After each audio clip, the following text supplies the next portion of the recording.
This is Bloomberg Surveillance with Tom Keene and Paul Sweeney. Are these stocks under-owned by institutional Wall Street? A lot of these companies talking about generative AI. With Lisa Mateo on markets. Investors just worried about that ongoing sales slump in China. And Michael Barr with news. A ship traveling through the southern Red Sea has been attacked. The best in economics, finance, investment, and international relations. This is Bloomberg Surveillance on Bloomberg Radio. Good morning, everyone. Tom Keene, Paul Sweeney, Michael Barr, Lisa Mateo. 2 days in a row. Can't stand it, Paul. I went as private credit last night. Did you? How'd that go? Doors slammed in my face. Exactly. Lisa, what did you go as last night? What did I dress as? Yeah, what did you go as last night? I was asleep. As I was leaving for work, my son was coming back from a party. So that's how it works That's nowadays. good. That's how it works That's in good. Mateo The house. 2 a.m. thing. Yes, yeah, exactly. Thank you, Coors Good Light, job for your son. all that love. Paul, what a day. Busy news flow. Looking back at earnings, looking forward.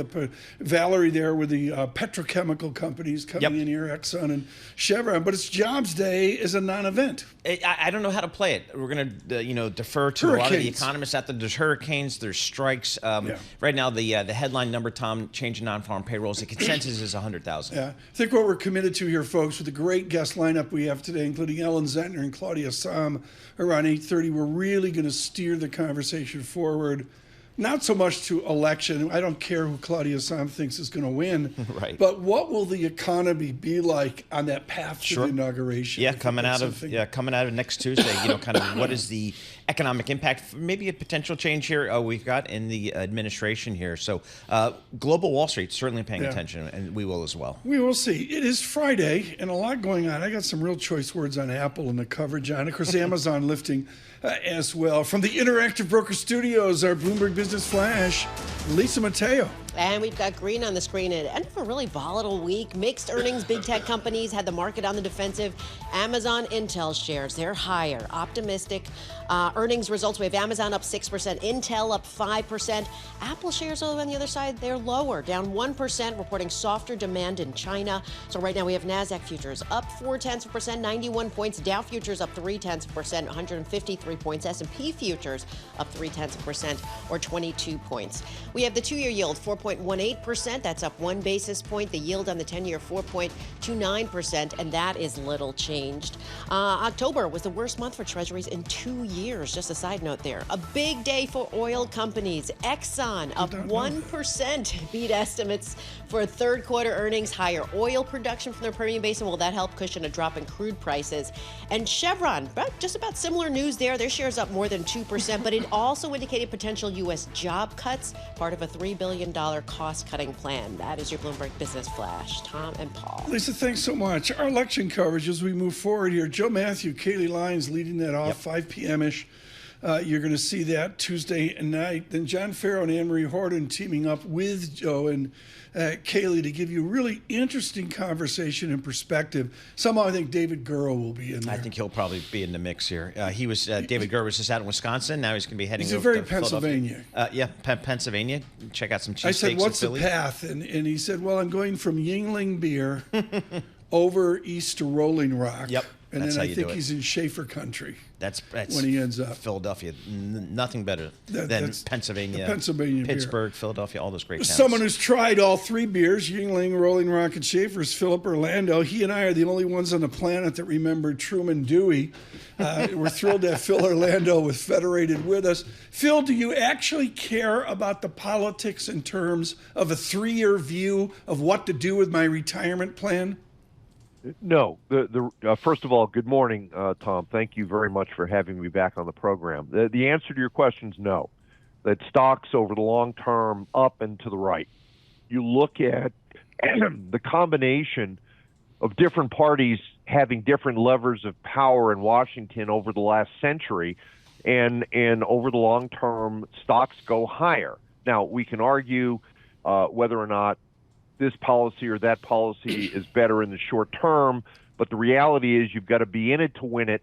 And clients that are saying, my guy, my gal's not going to win, I'm going to load up on gold, canned goods, ammunition, sell my Yingling stocks, beer.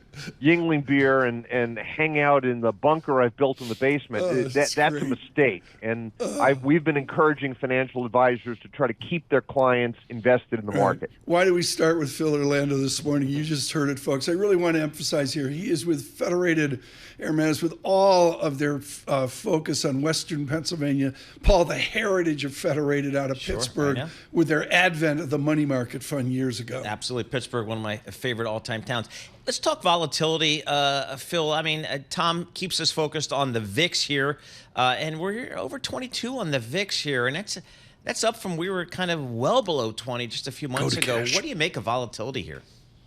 So this is a theme that we've been writing about, Paul, for the last couple of weeks, that the VIX over the last 3 months has more than doubled. You've gone from 10 to 22. Benchmark 10-year Treasury yields over the last 2 months have gone from 3.5% up to 4.3%. Both of those suggest that there's some volatility and concern out there in terms of the economic data, Federal Reserve policy, election uncertainty, et cetera. The equity market is the outlier. They didn't get the memo. And stocks have been up 15% or so since their bottom in early August to their peak, their 47th record high of the year, just a week or so ago. So our view is that given the surge in the VIX, the increase in Treasury yields, there's roughly a 20% overvaluation in the S&P 500 in the near term. And our view is that we could see some chop and volatility here in the fourth quarter of the year. Maybe stocks would pull back to the 200-day moving average. That would imply roughly a 5 to 10% correction. So we've been a little cautious here on stocks, in part because of that spike in volatility. Phil, what do you make of earnings so far here? We had some big tech names this week. I think pretty solid numbers. We had the big banks, really strong results here. What do you make of earnings, and are earnings enough to kind of continue to support this market? So earnings have been okay, but below on a quarter-over-quarter basis, the 11.5% gain we saw in the second quarter overall. The bigger story, I think, is the shift that we've seen with the deceleration in earnings growth from the Mag 7 names. In the fourth quarter of last year, the Mag 7 names were up by 60%, 60% year over year. Those numbers slowed to 50% in the first quarter, 33% in the second quarter. We think that the third quarter, the quarter that's being reported now, we're going to end up somewhere in that 15 to 20% neighborhood. Yet the earnings on the forgotten 493, which were negative by 2% in the first quarter of this year, we think they're going to end this year up in that 15 to 20% neighborhood. So there's a changing of the guard going on with earnings. We think stock prices should reflect that. Yeah, Phil, give me long term. I mean, a lot of people have been in bonds. They were way underwater. 6 standard deviations is my chart of the year. And there has been a bond recovery. I mean, let's admit it's been extraordinary. But people sort of say, okay, what's my long-term return in stocks? Is Phil Orlando popping high single digit? Or do we have to get to a mid-single digit? Or David Kostin over at Goldman Sachs, 3% return on equities? Which is it? So directionally, we agree with Goldman in terms of the fact that the market, think about it, Tom, from the bottom of the COVID pandemic in March of 2000 to where we were a week ago, the market has roughly tripled. So that will take away from the longer-term returns. That said, again, we think stocks are a little bit ahead of themselves here. We think we're going to get a pullback. But as we look out over the next, 3 to 5 years, we could see something in the up 8 to 10% neighborhood on a year-over-year basis. So not nearly as strong as the market's tripled in the last 4 or 5 years, but not nearly as bearish as Goldman's 3%. So, Phil, what are the sectors that are screening well for you right now? So we think that if we're right that there's a 5 to 10% correction coming, and we think we're in the early stages of that these big growth and technology names could be down 10 to 20%. As that money will come out and disproportionately move into the areas that we think were left for dead over the last couple of years: domestic large cap value, small cap, both growth and value, and international with an emerging markets focus. We think those stocks will be flat to up as these growth and technology names are down 10 to 20%. Phil Orlando, great to start our show off this morning with you on this Jobs Day Friday. Mr. Orlando, Federated Hermes. Futures up 19, nice lift to the market. Dow futures up 137, up 0.4% on the NASDAQ 100. With our news in New York City, Michael Barr. Thank you very much, Tom, Paul, Lisa. 4 days are left until Election Day. Former President Donald Trump held an event in Glendale, Arizona last night in a conversation with Tucker Carlson, attacking his opponent, while Vice President Kamala Harris campaigned in Las Vegas. She's a low IQ individual. She doesn't even know she's lying. I'm telling you. This is not what you want for your president. I pledge to you, if you give me the chance to fight on your behalf as president, there is nothing in the world that will stand in my way. Meanwhile, Georgia's Secretary of State says at least 3.6 million residents, or half of active voters in the state, have already cast their ballots as early voting ends today. Words of warning for North Korean troops training to fight for Russia inside Ukraine. The U.S. says those troops will be treated the same as Russians by the Ukrainian military. Secretary of State Antony Blinken says around 8,000 North Korean troops are now stationed in the Kursk region of Russia. Russia has been training DPRK soldiers in artillery, UAVs, basic infantry operations, including trench clearing, indicating that they fully intend to use these forces in frontline operations. Secretary Blinken says they expect Russia to begin mobilizing these troops in the coming days. North Korea is boasting that its new intercontinental ballistic missile is the world's strongest, a claim seen as pure propaganda after experts assess that as it being too big to be useful in a war situation. The ICBM launched Thursday flew higher and for a longer duration than any other weapon North Korea has tested. Global news 24 hours a day and whenever you want it with Bloomberg News Now. I'm Michael Barr, and this is Bloomberg. Tom, Paul, Lisa. Hey, Michael Barr, thanks so much. Paul, I don't know what the analog is to Apple. I go back to like the Hong Kong merchant banks of the 19th century, Jardines and all that. But I'm absolutely thunderstruck, and this comes off the CFA, of the income statement centric analysis of any given stock versus the profit analysis and how profit is distributed over to the balance sheet.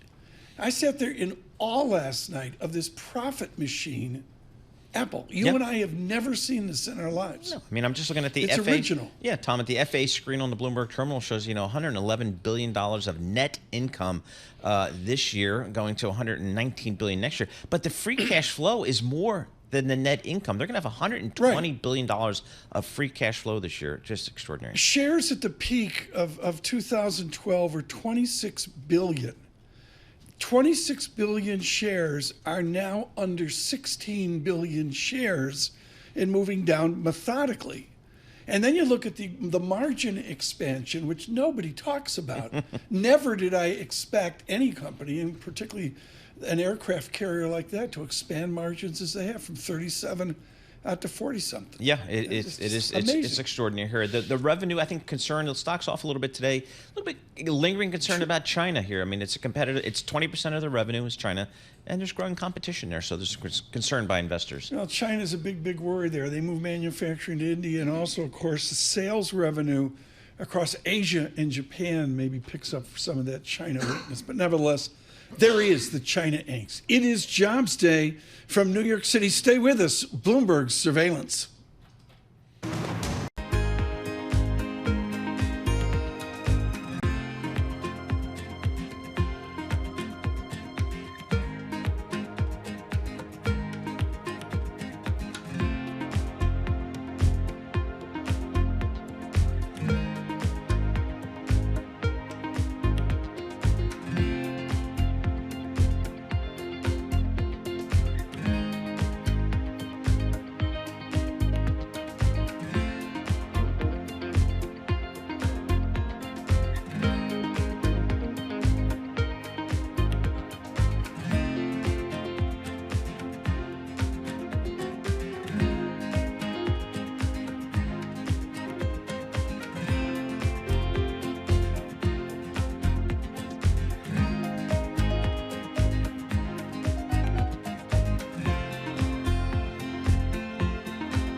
markets, headlines, and breaking news 24 hours a day on Bloomberg Radio, Bloomberg Television, and the Bloomberg Business app. This is a Bloomberg Business Flash. And this Bloomberg Business Flash brought to you by Interactive Brokers Portfolio Analyst. Consolidate and analyze all your financial accounts on one powerful dashboard for free. Sign up for Portfolio Analyst at ibkr.com/free PA. All right, futures rising ahead of today's key U.S. jobs data, next week's U.S. election as well. Today's payroll report could show job growth weakening after inflation measure favored by the Fed yesterday. Well, it posted its biggest monthly gain since April. Policymakers meet next week. We'll also get ISM manufacturing later this morning. NASDAQ futures up 0.4%. We have Dow futures up 0.3%. Same for S&P futures. The 2-year yield 4.19%. That's up 1 basis point. The yield on the 10-year 4.29%, and that is little change. To currencies, we have the dollar stronger. The Japanese yen weakened after climbing as much as 1% against the dollar yesterday. Right now at 152.63 against the dollar. The euro weaker. British pound stronger. Right now we have Bitcoin up about 0.2% at around 70,000. Shares of Boeing up 2%. The company union leaders, they reached a tentative agreement that could boost wages by 38% over 4 years, give workers a $12,000 signing bonus, but it still does not reinstate those defined benefit pension plans. Members vote on Monday. Nomura Holdings quarterly profit more than doubled from a year earlier, beating estimates, but it's being overshadowed by a number of scandals, so those shares down 2% in Japan.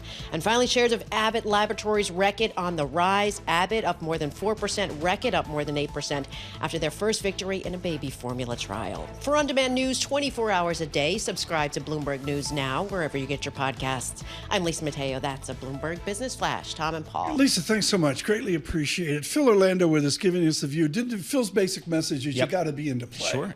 In it to win it. He said he's been consistent that way. Ian Lingan over at BMO Capital writes these treaties. They're like biblical. They're like 6 pages, dense, and all that. George Borey knows how to use a tab button on the keyboard. He writes these brilliant tabbed talking point ideas in fixed income so you don't screw up. And I'm sorry, Paul, George Borey at Allspring, his last tab is the most important one. Stay very liquid and nimble. George Borey, why should we stay liquid and nimble in fixed income? Tom, Paul, good morning. Thanks for having me on the show. Really appreciate it. Nimble matters. The bond market today is very different than the bond market we've seen over the last several years. Volatility is high in bonds. That's a good thing and it's a bad thing, but it's really, really important to stay nimble. And nimble means being able to move your position around. And bond investors, some bond investors like to do what we call set it and forget it. Just let my coupons work quietly in the background. That works at times. In today's market, it's not the best strategy. You need to be able to move your bond portfolio around. Just look at what happened in October. Bond yields, 10-year treasuries went up about 50, 55 basis points or so. And we know that when bond yields go up, prices go down. And so the aggregate mark-to-market return on bonds were down about 2.5% in October. That's a pretty challenging sort of environment for bond investors. And it really took away a lot of the year-to-date gains that many investors have looked at. Now it wasn't evenly distributed, so it didn't happen everywhere. So there were spots to hide out. But generally speaking, when you see those kind of price movements, you need to stay liquid, you need to stay nimble, and you need to be prepared to move your portfolio around. Sounds like it's perfect. It's triple leveraged all cash. Yeah, exactly. Ready to move. Right in your wheelhouse, Tom. Yeah. U.S. high yield credit, George, has been the best performing sector there. I'm a little surprised by that, given investors concerned about recession here, recession there. What do you make of the high yield market?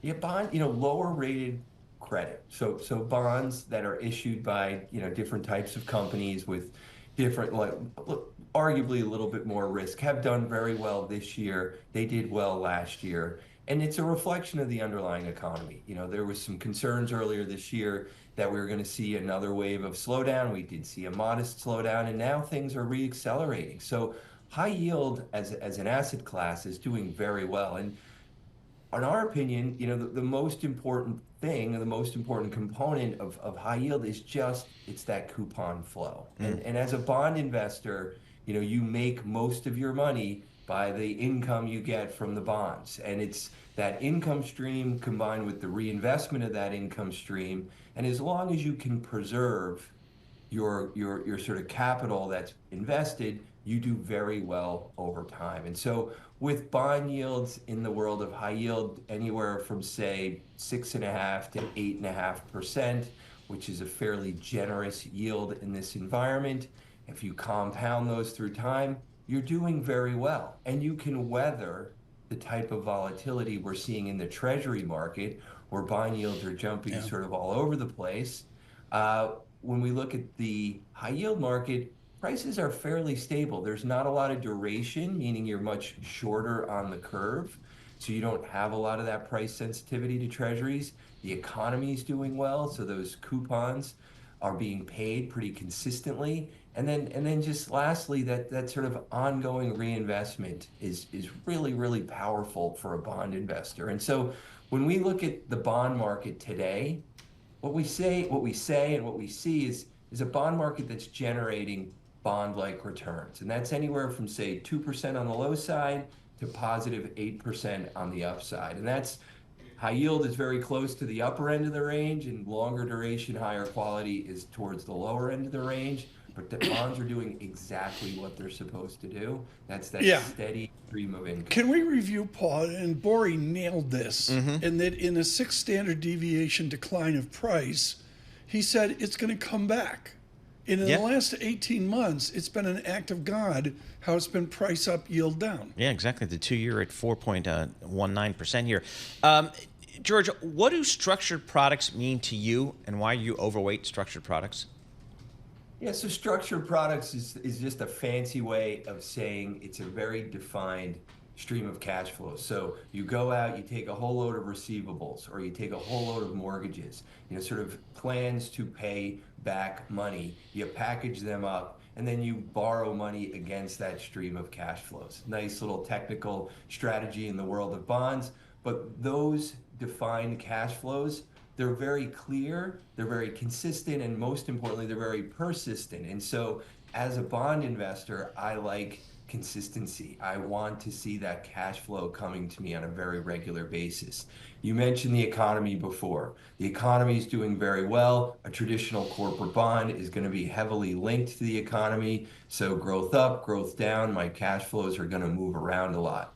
With a defined set of cash flows like mortgage-backed securities, there's a high degree of consistency of that cash flow. That works really, really well in this kind of environment. The ratings are attractive. There is some risk premium in there, so I get a little bit of extra yield, but it's that persistence of the cash flows that works really well in a bond portfolio and looks fairly attractive right now. George, thank you. George Bori with a brief there from Allspring today on this Jobs Day. Greatly appreciated on fixed income. Claudia, Sahm, and Ellen Zenter coming up on Jobs Day. I thought Tom Purcell yesterday, Paul, was great about, like the wage dynamic here, and he's pulling it back a little. He's saying, it's just not going to be the buoyancy that maybe we've seen in 22, 23, and into 24. I'm looking 24 is almost over. I know. I'm looking Have you made plans for Thanksgiving? Oh, of course. We're all set to go. It's November 1. We got it all locked down. The Jets won? Yeah, exactly. The Jets won the game. Go figure. And they were actually favored. I can't figure out how Vegas figured they were favored. But once again, Vegas was right. They figured this stuff out. I'm looking at the average hourly earnings coming up here, Tom. 0.3% on a month-to-month basis. That's an increase here. On an annualized basis, average hourly earnings up 4%. Yeah, we're going to have to see. We're going to go beneath the headline data. That's in 1 hour, 4 minutes, and we'll do that. But I really want to quiz Dr. Sahm and Ellen Zenter of Morgan Stanley. Sort of, we'll do Jobs Day with all the hurricane noise and all that. But I really want to go forward into their view into Q1. I think this is the first time I've said this.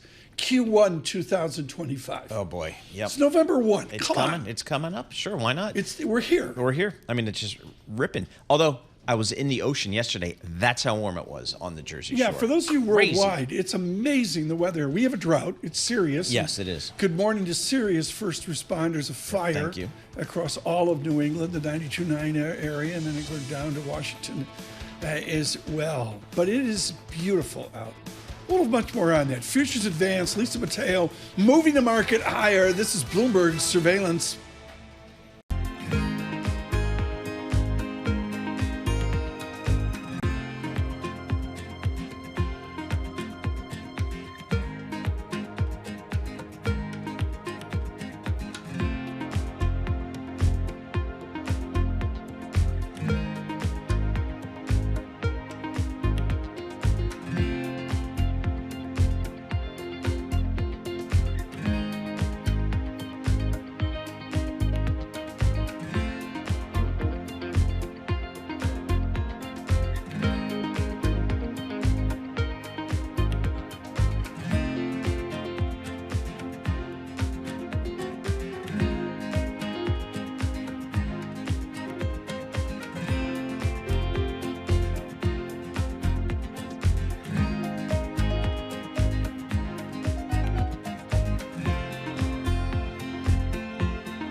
Markets, headlines, and breaking news 24 hours a day on Bloomberg Radio, Bloomberg Television, and the Bloomberg Business app. This is a Bloomberg Business Flash.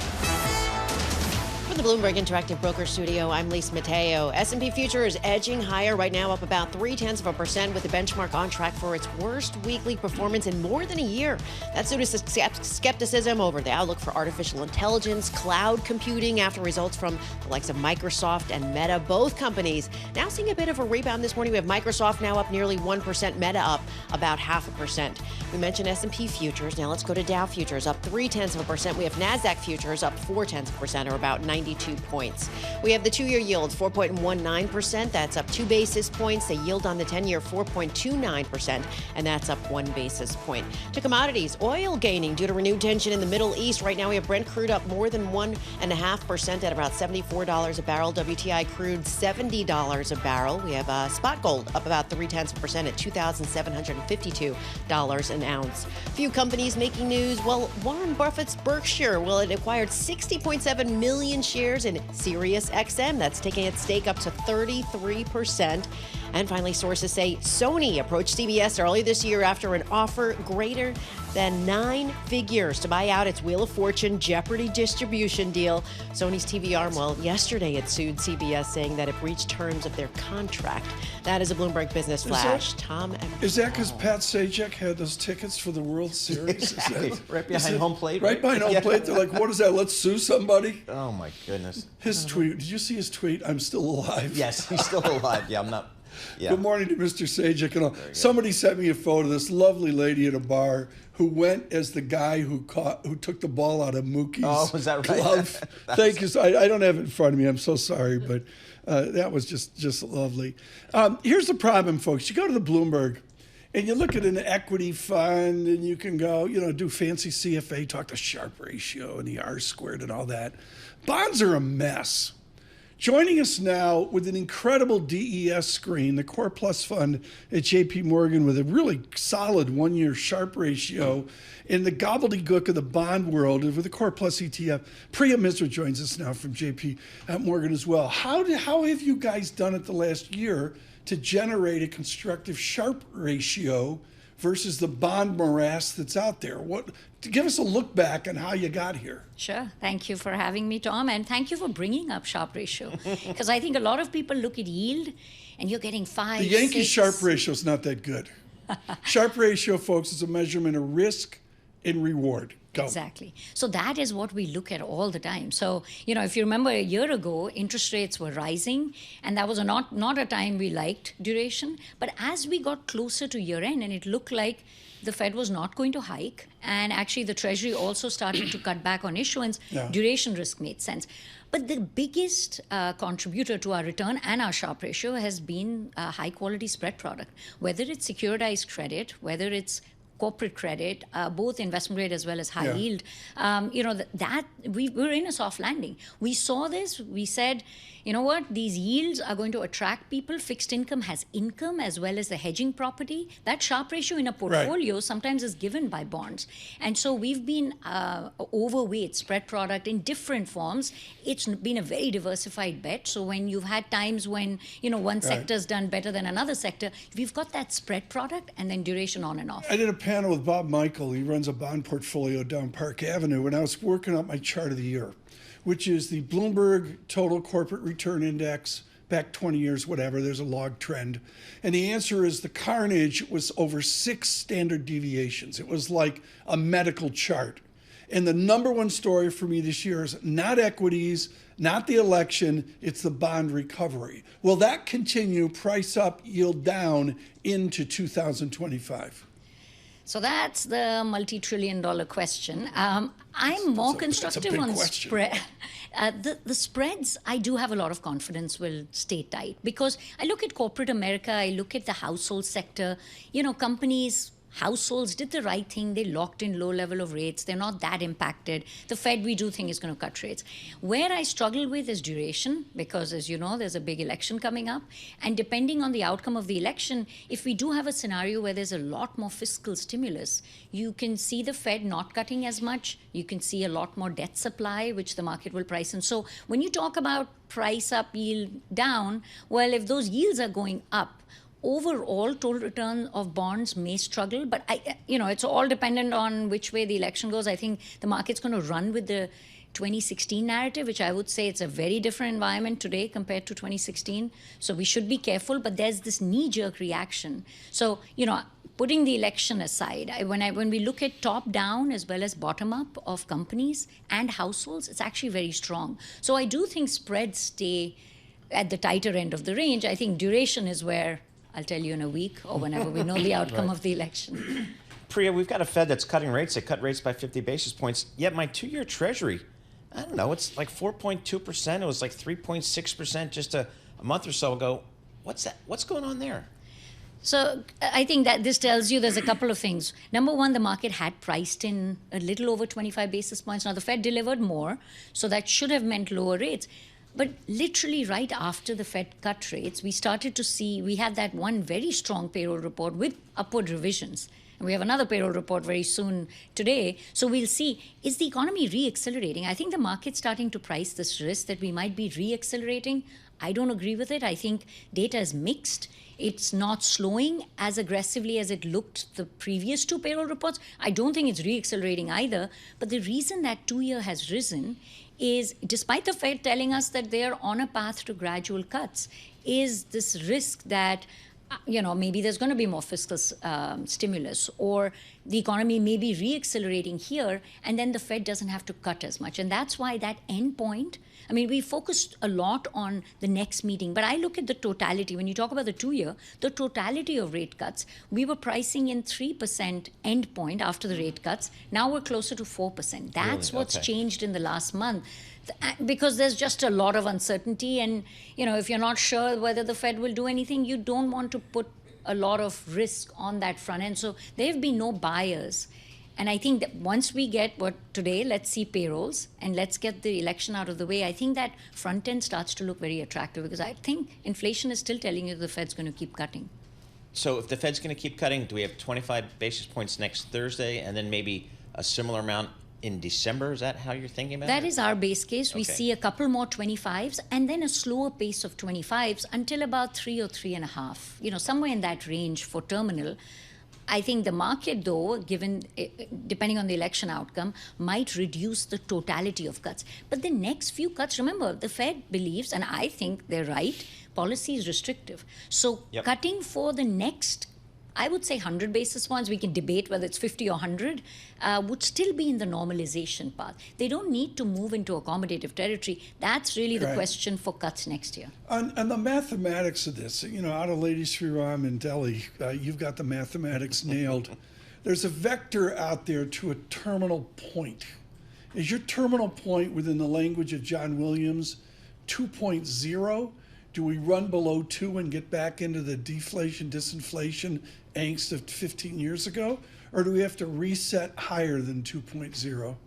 I do think it's a little higher than 2. I think 2 was the terminal neutral rate, in the last cycle. I think we don't have a balance sheet recession, which we did in 2008. So the starting point of the economy is stronger. We have a lot more activist fiscal policy. There wasn't much fiscal stimulus. Is that beneficial in the world of bonds and activist fiscal policy? Are we doing MMT right now? It's Friday. I got to make some news here. Come on, I wouldn't say we're in MMT land just yet. I think when the economy slows down, we saw it in the pandemic, the government stepped in with significant stimulus. I think it takes the downside of the economy out. Is it good for bonds, you ask? Well, it's good for corporate bonds. It's good for spreads. Is it good for duration? No. But the market starts to price that in, and that's why that terminal rate question is closer to 3. So the yield hogs, listen to this program. They're good for duration is 20 years, 25 years, some housing piece in New Jersey. Yeah. What's Priya Miser? When you say duration, belly of the curve, or are you in even tighter than that? No, I would say 5 to 7 year would be the sector. I think you start going too far out, you should get paid more for giving the government money for 20 years.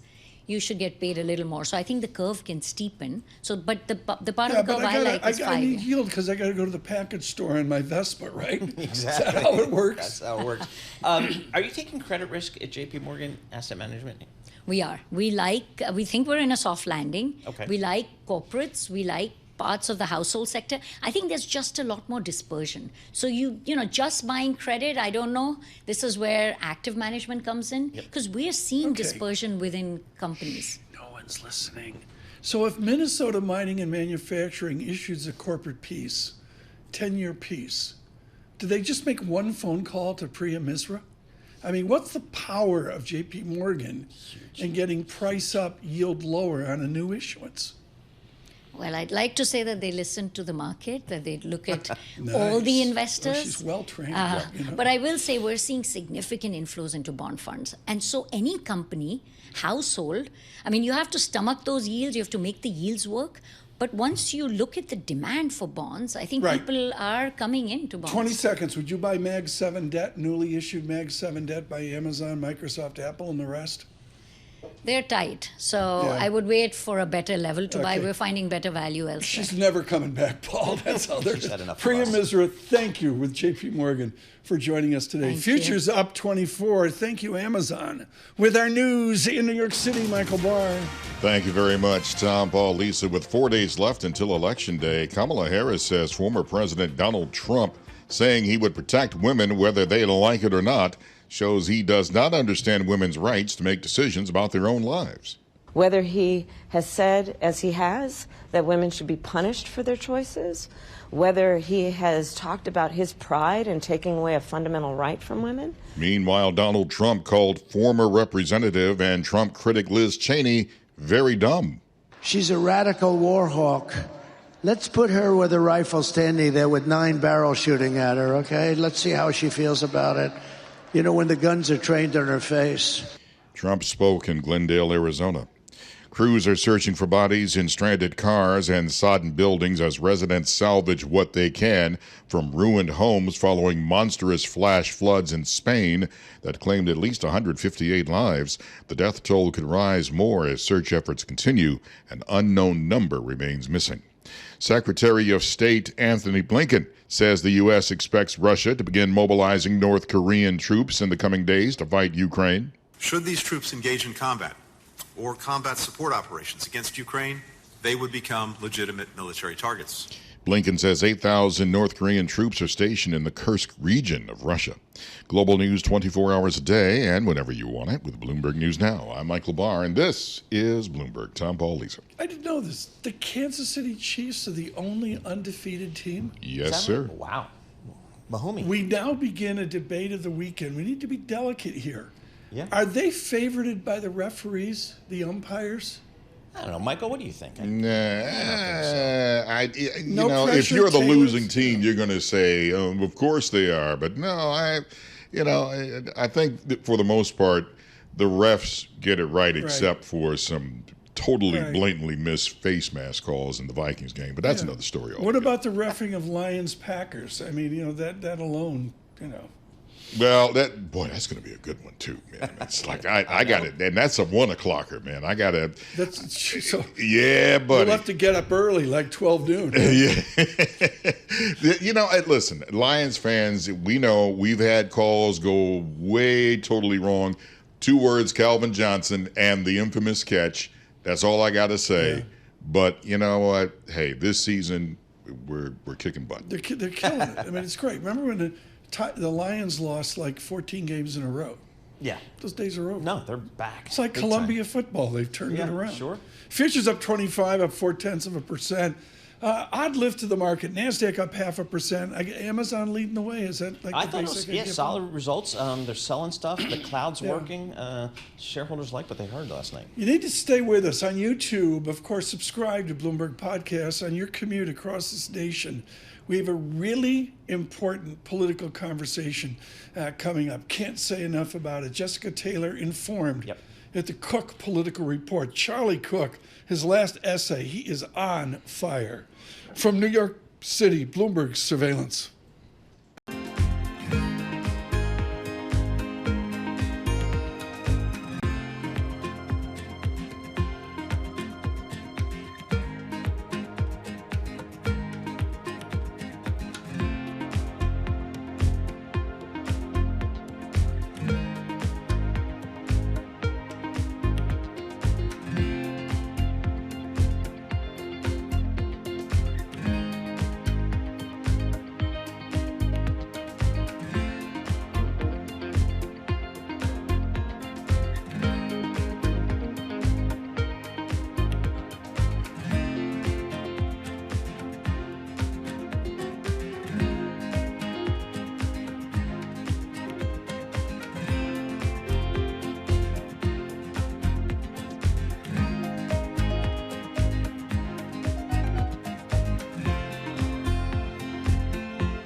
Markets, headlines, and breaking news 24 hours a day on Bloomberg Radio, Bloomberg Television, and the Bloomberg Business app. This is a Bloomberg Business Flash.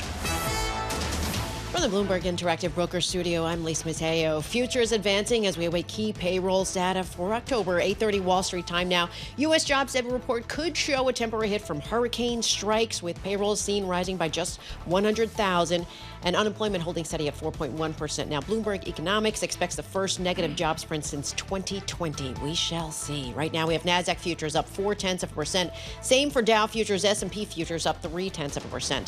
The two-year yield, 4.19%. That's up 2 basis points. The yield on the 10-year, 4.29%. And that is little change. Few stocks on the move. Amazon up 7%, reported strong results in cloud and e-commerce. Then you have Intel up 5%. Sparks some optimism over its turnaround after its revenue outlook slightly beat. Nvidia shares following Intel higher, they're up more than 1.5%. Now, meanwhile, Apple, their shares falling, down more than 1.5%. Softer sales forecasts kind of added to those lingering concerns about the China market. And the numbers are in. The Dodgers-Yankees World Series delivered Fox Sports its biggest ratings victory since 2017. An average 15.8 million people watched each night, climbing to 18.6 million during Game 5.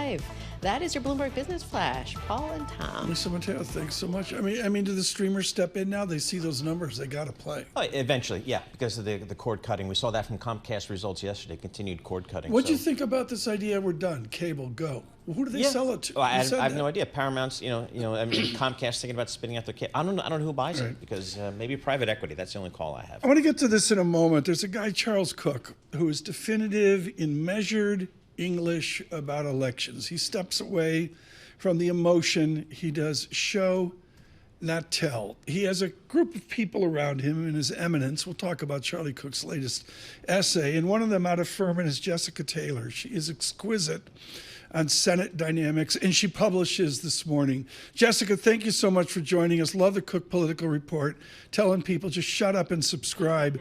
At the bottom of your note, you've got a bar chart of money made, money earned, money coming in versus vote. What's the correlation of money coming in? Nebraska, Osborne and Fisher. What's the correlation of money coming in to electoral outcome? Well, I think that when you have a state like Nebraska that's very Republican and you have Dan Osborne, who's an independent, trying to stress that he's not a Democrat, even though a lot of the outside money coming in to help him is from outside Democratic groups, he's been able to control the airwaves and set the narrative. We even see his latest ads running against Deb Fisher there in a state that Trump won by 20 points, Right. making an overt appeal to Trump voters. He's the most unique candidate of this cycle in the Nebraska. I did not expect on November 1st to be talking about Nebraska at all. He's underscoring his blue collar roots. He says that actually for him, the $174,000 salary of a senator would be a pay raise. So I think that's breaking through with a lot of people when we look at where the economy and everything is. So no one would know who he is if he was not able to get this money and to get his name out there. With your Senate focus, I want to get you into the Amy Walter timeout chair. With your Senate focus, can you frame out probability of a Republican Trump sweep? I mean, I think that if there is going to be a trifecta, it will be a Republican one. And that's simply because the Senate is overwhelmingly favored to go to Republicans. My final Senate analysis is publishing maybe momentarily on our website. I see it. It's out. Oh, it is all up. Okay. We predict that Republicans will pick up 2 to 5 seats, which gives them a majority of anywhere between 51 and 54 seats.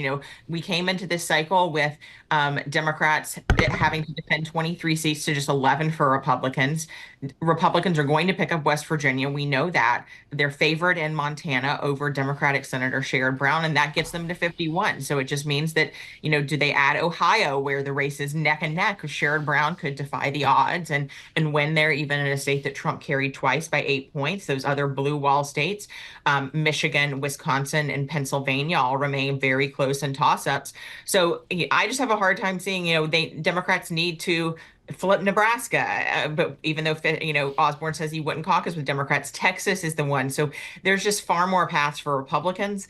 And then I think that if we're seeing Republicans win in Wisconsin, Pennsylvania, and Michigan Senate races, that means that Trump has won those probably. So that means that he's won the presidency. And I think also, the House is very narrow. It's a true toss-up, but I think that probably as the presidency goes, as the House goes. So just because of the way the Senate math is, I have a hard time seeing Democrats winning the majority, and so that would preclude them from a trifecta, I think. How about the House, Jessica? What races should we be looking at for the House of Representatives? Yeah, so New York and California feature some of the top races. Those are not presidential battlegrounds, but Democrats suffered from lower turnout in the midterms. They're hoping that higher presidential turnout helps them. And there are some races that we've, moved toward Democrats in California. But some Republicans are still hanging on. They're sort of running ahead of where Trump is in those states. There's a couple of open seats in Michigan's 7th district, for instance, the open seat that Alyssa Slotkin is leaving to run for Senate. This morning to lean Republican. Tom Barrett has been raising a lot of money. Even though Democrats are spending heavily there, we see that race as slightly favoring him. And then, if you're looking for early seats on election night to see how they go, there's a couple in Virginia, Virginia's 2nd and Virginia's 7th district that are also very tight that could give us an early indication of how the House is going. Charlie Cook has an absolutely brilliant essay here, folks, out in the last couple days on the lack of landslides like we used to have, a dearth of landslides. He goes into, item by item, the closeness of these races over the years.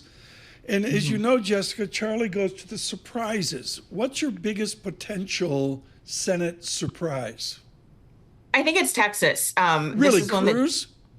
Yeah, Democrats have polling that shows this race tied. Other public polling does not. I still think those, Cruz had a very close race in 2018. He actually very much benefited from it being a midterm year where the Republican governor, Greg Abbott, had a far better turnout machine.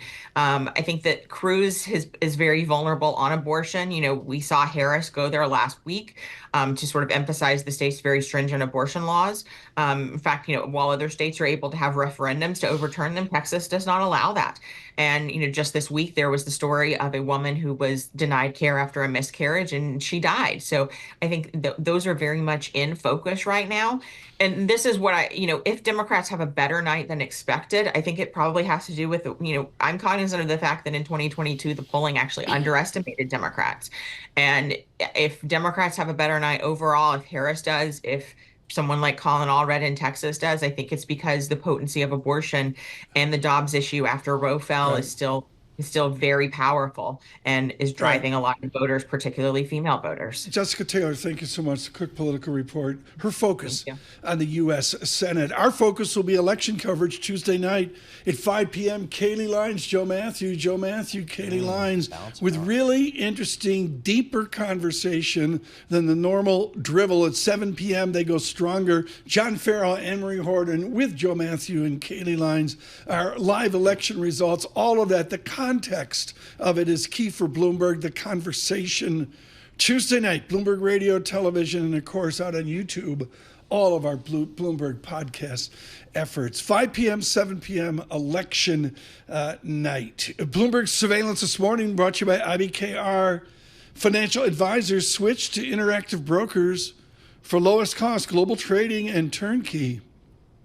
Custody solutions, no ticket charges, no conflicts of your interest at ibkr.com/RIA. Really interesting there. I still don't, I'm a foreigner. Yep.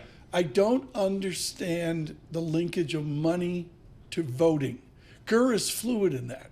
Matthew gets a cold. I don't. Well, one of my questions would be to these folks, if there's only literally a handful of undecided people in this country, why is each party spending a gajillion dollars on TV ads and things like that? I guess you're right. Turnout is probably the answer, but it just seems like it just, this is different. We didn't have this growing up, Tom. We didn't have this incredibly deeply split electorate where it really is 50-50 out there.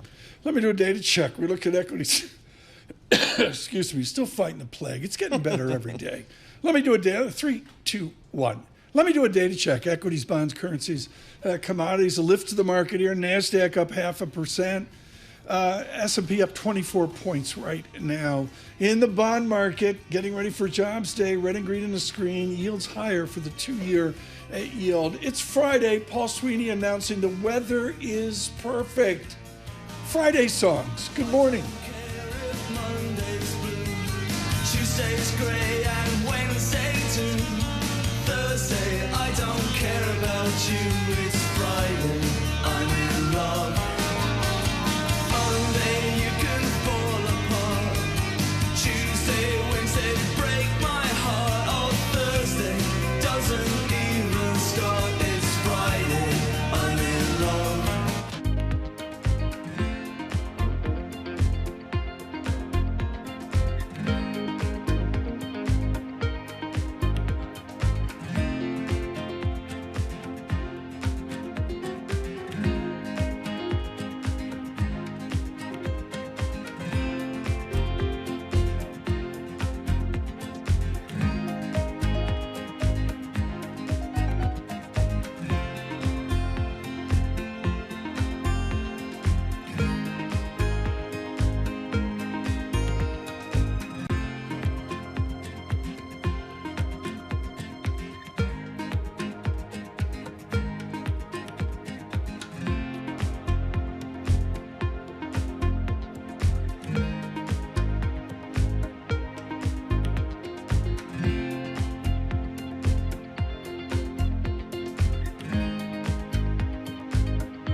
This is Bloomberg Surveillance with Tom Keene and Paul Sweeney. Why are we upset if we're creating jobs? Inflation's still a thing out there for the everyday consumer. With Lisa Mateo on markets. The economic calendar jam-packed today. And Michael Barr with news. Tensions between the U.S. and China have heated up even more. The best in economics, finance, investment, and international relations. This is Bloomberg Surveillance on Bloomberg Radio.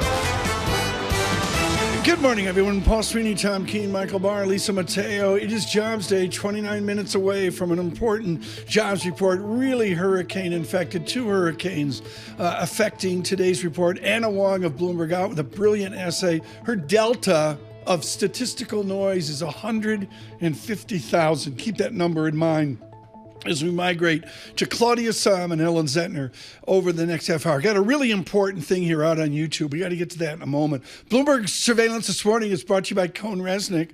Advisory Assurance Tax. Is your business future ready? Talk to Cohn Resnick's digital advisory team about strategies, about platforms to drive competitive advantage. Thank you, Cohn Resnick. Oh, Paul, I am so in the YouTube live chat. I forgot Iron City beer. Yes, that's a good one. Forgot Wow. about that one. Talk about surveillance timeouts here. 10 miles. Excuse me, 10 miles up the Allegheny River from Pittsburgh, from that great Pirates ballpark, Creighton, Pennsylvania. Yeah, They're that's a good making one. the old PP&G Pittsburgh Glass Company. That's another good one. And I love their mango. They got a mango beer that's, Okay. it's sort of like die it's what for. Lisa and I, it's Iron City Brew, Pittsburgh. Yeah, We say that's a good good morning. one. Yep. Gura will quaff that I'm there. sure he will. On his trip to Pennsylvania. Look for David Gura with important analysis of the swing states from Wisconsin to his Arizona. With the Interactive Broker Studios and Bloomberg Business Flash, Lisa Mateo. And we've got green on the screen. The end of a pretty volatile week. Mixed earnings from big tech companies at the market on the defensive. Amazon, Intel shares higher on optimistic earnings results. We have Amazon up 7%, Intel up 5%. Apple shares, though, lower, down more than 1.5%, reporting softer demand in China. Right now, we have NASDAQ futures up 0.4%. Same for Dow futures and for S&P futures as well. We have the two-year yield, 4.18%. That's up 1 basis point. The yield on the 10-year, 4.28%, and that is little change. And a quick note, October, the worst month for treasuries in 2 years.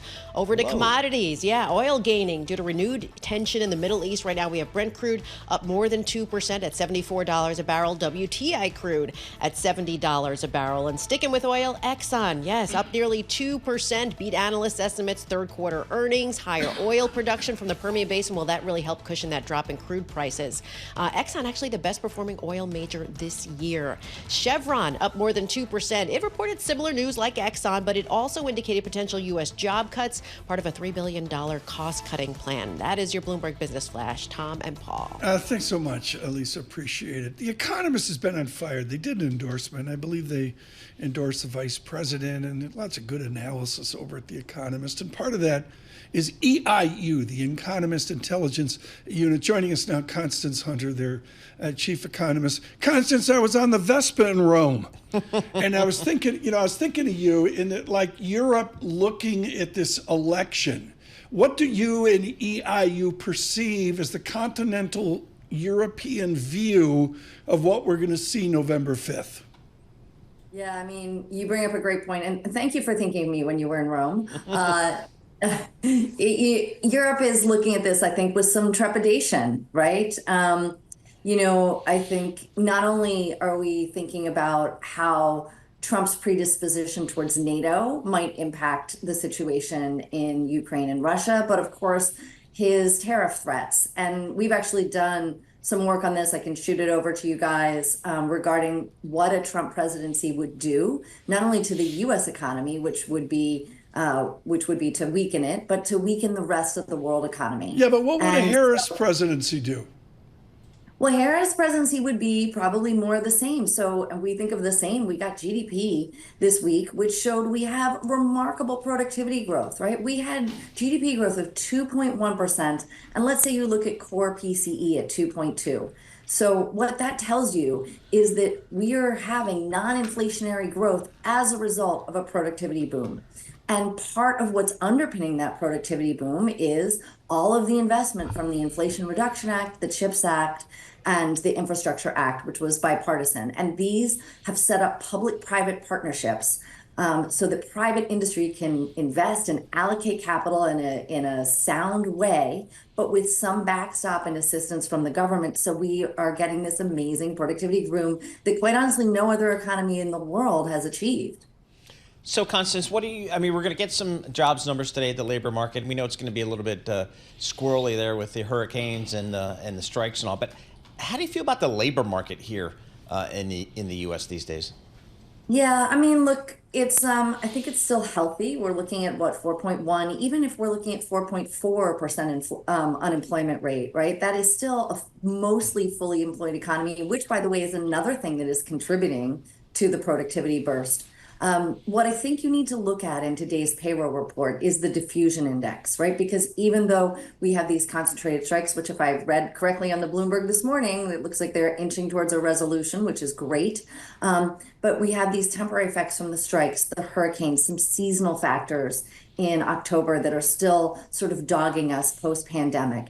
And so if you look at the diffusion index and kind of say, well, broadly, what do firms across the country, not in the location of the hurricanes and not at Boeing and not other striking companies, how are they looking at the jobs market? If you continue to see the diffusion index over 50, then that is a good sign that we still have broad-based jobs growth, even though this number is likely to be weak. Paul, I'm looking at Allegheny, County, Pennsylvania, with an unemployment rate of 3.0% September of this year. And that's basically back to the nirvana of 1999. And it's beneath 2019. It's a better, more constructive job market in Pittsburgh up to Creighton, Pennsylvania, and Iron City beer than it was in 2019. Exactly, Iron City beer. Constance, talk to us about the U.S. consumer here. I mean, again, if the U.S. consumer has a job, wages are rising, probably in excess of inflation. What's your view of the U.S. consumer these days? Yeah, I mean, I think we're looking for steady consumption next year, around 2.5%. And we had a little surge in goods consumption this past quarter, and I'm not sure how much that continues. It was a bit unexpected. But if you look at services consumption, it's growing just above 2.3, 2.4%. And so if we have a consumer growing at 2.5% next year, then you can easily see growth within 30 basis points either side of 2.5% for 2025. And again, what is underpinning that is productivity, and productivity is what allows us to pay higher non-inflationary wages, right? Because when workers are adding productivity and they get job raises because they're adding productivity, that is non-inflationary throughout the economy. It also raises living standards, which is really important. And Constance, every time we get the chance to speak to a smart economist like yourself, I have to ask the question because I really don't know. Tariffs, are they good? Are they bad? Are they a tax on the consumer? How should we think about tariffs? A few things. If you raise tariffs, so let's say we import 100 widgets and we raise tariffs on those 100 widgets, one of two things in a combination is going to happen, right? You're either paying 20% more, and then that's inflationary, but we know that demand is a function of price. So we're not going to get all of, if we succeed in reducing our demand from foreign companies or from foreign countries, we are not going to receive all of the tax benefit, right? Because we're not going to be purchasing as many of those things. So not only do they increase prices for imported goods, but because the prices increase, we don't actually receive the tariff income that is forecast. A second thing happens. Domestic companies then see that they could raise their prices a bit because imports are more expensive. So you push out this inflationary impetus around the entire economy that is not based on demand pull inflation, right? It is a policy error that forces inflation higher, and that is not good for the economy. Constance Hunter, thank you so much for the EIU. Greatly appreciate it this morning. Futures up 23 here, 20 minutes to the jobs report. The VIX, as Paul mentioned, extending out from 20 to 22.25. With our news in New York City, Michael Barr. Thank you very much, Tom, Paul, Lisa. Former President Donald Trump sat down with Tucker Carlson at a campaign event in Glendale, Arizona. Former Congresswoman and Liz Cheney is her father, also Vice President Dick Cheney, are supporting Kamala Harris. Trump had words for that. I don't blame him for sticking with his daughter, but his daughter is a very dumb individual, very dumb. Trump also called Liz Cheney a war hawk. Meanwhile, Kamala Harris reacted to Trump's comment that he would protect women whether they like it or not. It actually is, I think, very offensive to women in terms of not understanding their agency, their authority, their right, and their ability to make decisions about their own lives. Today, the vice president holds 3 events in Wisconsin, while Donald Trump will rally in Michigan and Wisconsin today. Since the 2020 election, the Cybersecurity Infrastructure Security Agency has been doing everything possible to reassure voters and correct any disinformation about the integrity of the American vote. Accusations of tampering and ballot dumping have made polling workers feel unsafe. CISA Director Gene Easterly says seeing election workers subjected to threats, harassment, and in some cases forced to work behind bulletproof glass is very discouraging to her. They're not faceless bureaucrats. They're our friends. They're our neighbors. We see them in the community every single day, and they're not doing it for pay or for glory. They're doing it because they believe in our democracy, and they deserve respect. Meanwhile, police in Portland, Oregon and Vancouver, Washington are still looking for the suspect who set fires to voting drop boxes. Russia's top diplomat is hosting his North Korean counterpart for talks amid reports that Pyongyang has sent thousands of troops to Russia to support its military in the war in Ukraine. Today's meeting comes on the heels of the Pentagon statement that North Korea has deployed thousands of troops to Russia to fight against Ukraine within the next several weeks. Global news 24 hours a day and whenever you want it.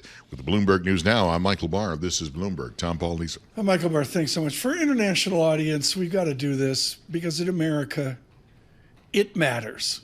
Let's start with Penn State, Ohio State. I mean, it's the big game of the weekend. What do you guys think, Paul? Happy Valley, 12 noon. I grew up a big Penn State fan. My son graduated from there. This is the test. Every year they have to beat Ohio State and/or Michigan. Just Madden isn't even cogent. A&M's up to number 10. I know, they're great. They vaulted from number 25 to number 10. Exactly. College football. This is a really big weekend for a lot of teams because this gets serious now in conference. Can I talk about the bias, which I have and Lisa Mateo has, which is you see Georgia, Ohio State, Tennessee, names we know, Iowa State even in the old Big 8, Alabama 6-2. What's that? Yep. Is Oregon real football? They're out on the West Coast. It's not the same out there. Ooh. But they're now in the Big Ten, just for what it's worth, for whatever that's worth. Yeah. But I've seen them a bunch this year. They look really good. Yeah, I mean, really good. So I don't have a problem them being number one here. But let's see what happens when they start playing some of these. Duke plays a real football team this weekend. Yeah, God, who do we have this weekend? Hey, where's Sassar? Can we get Eric? Can you see if Damien's in the building? I mean, it's like a 1 in 20 chance. He's home. Duke is a respectable 6-2. David from 731 Lex writes in, Duke is a respectable 6-2. Mr. Gura speaking up. He knows how to spell Duke? Yes, he does. He got lost a few times from Chapel Hill and found his way to Durham. So that's okay. Yeah. He's doing so much sweepstakes. He's got the Sikorsky this weekend to get across Pennsylvania. This is Bloomberg Surveillance.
Markets, headlines, and breaking news 24 hours a day on Bloomberg Radio, Bloomberg Television, and the Bloomberg Business app. This is a Bloomberg Business Flash.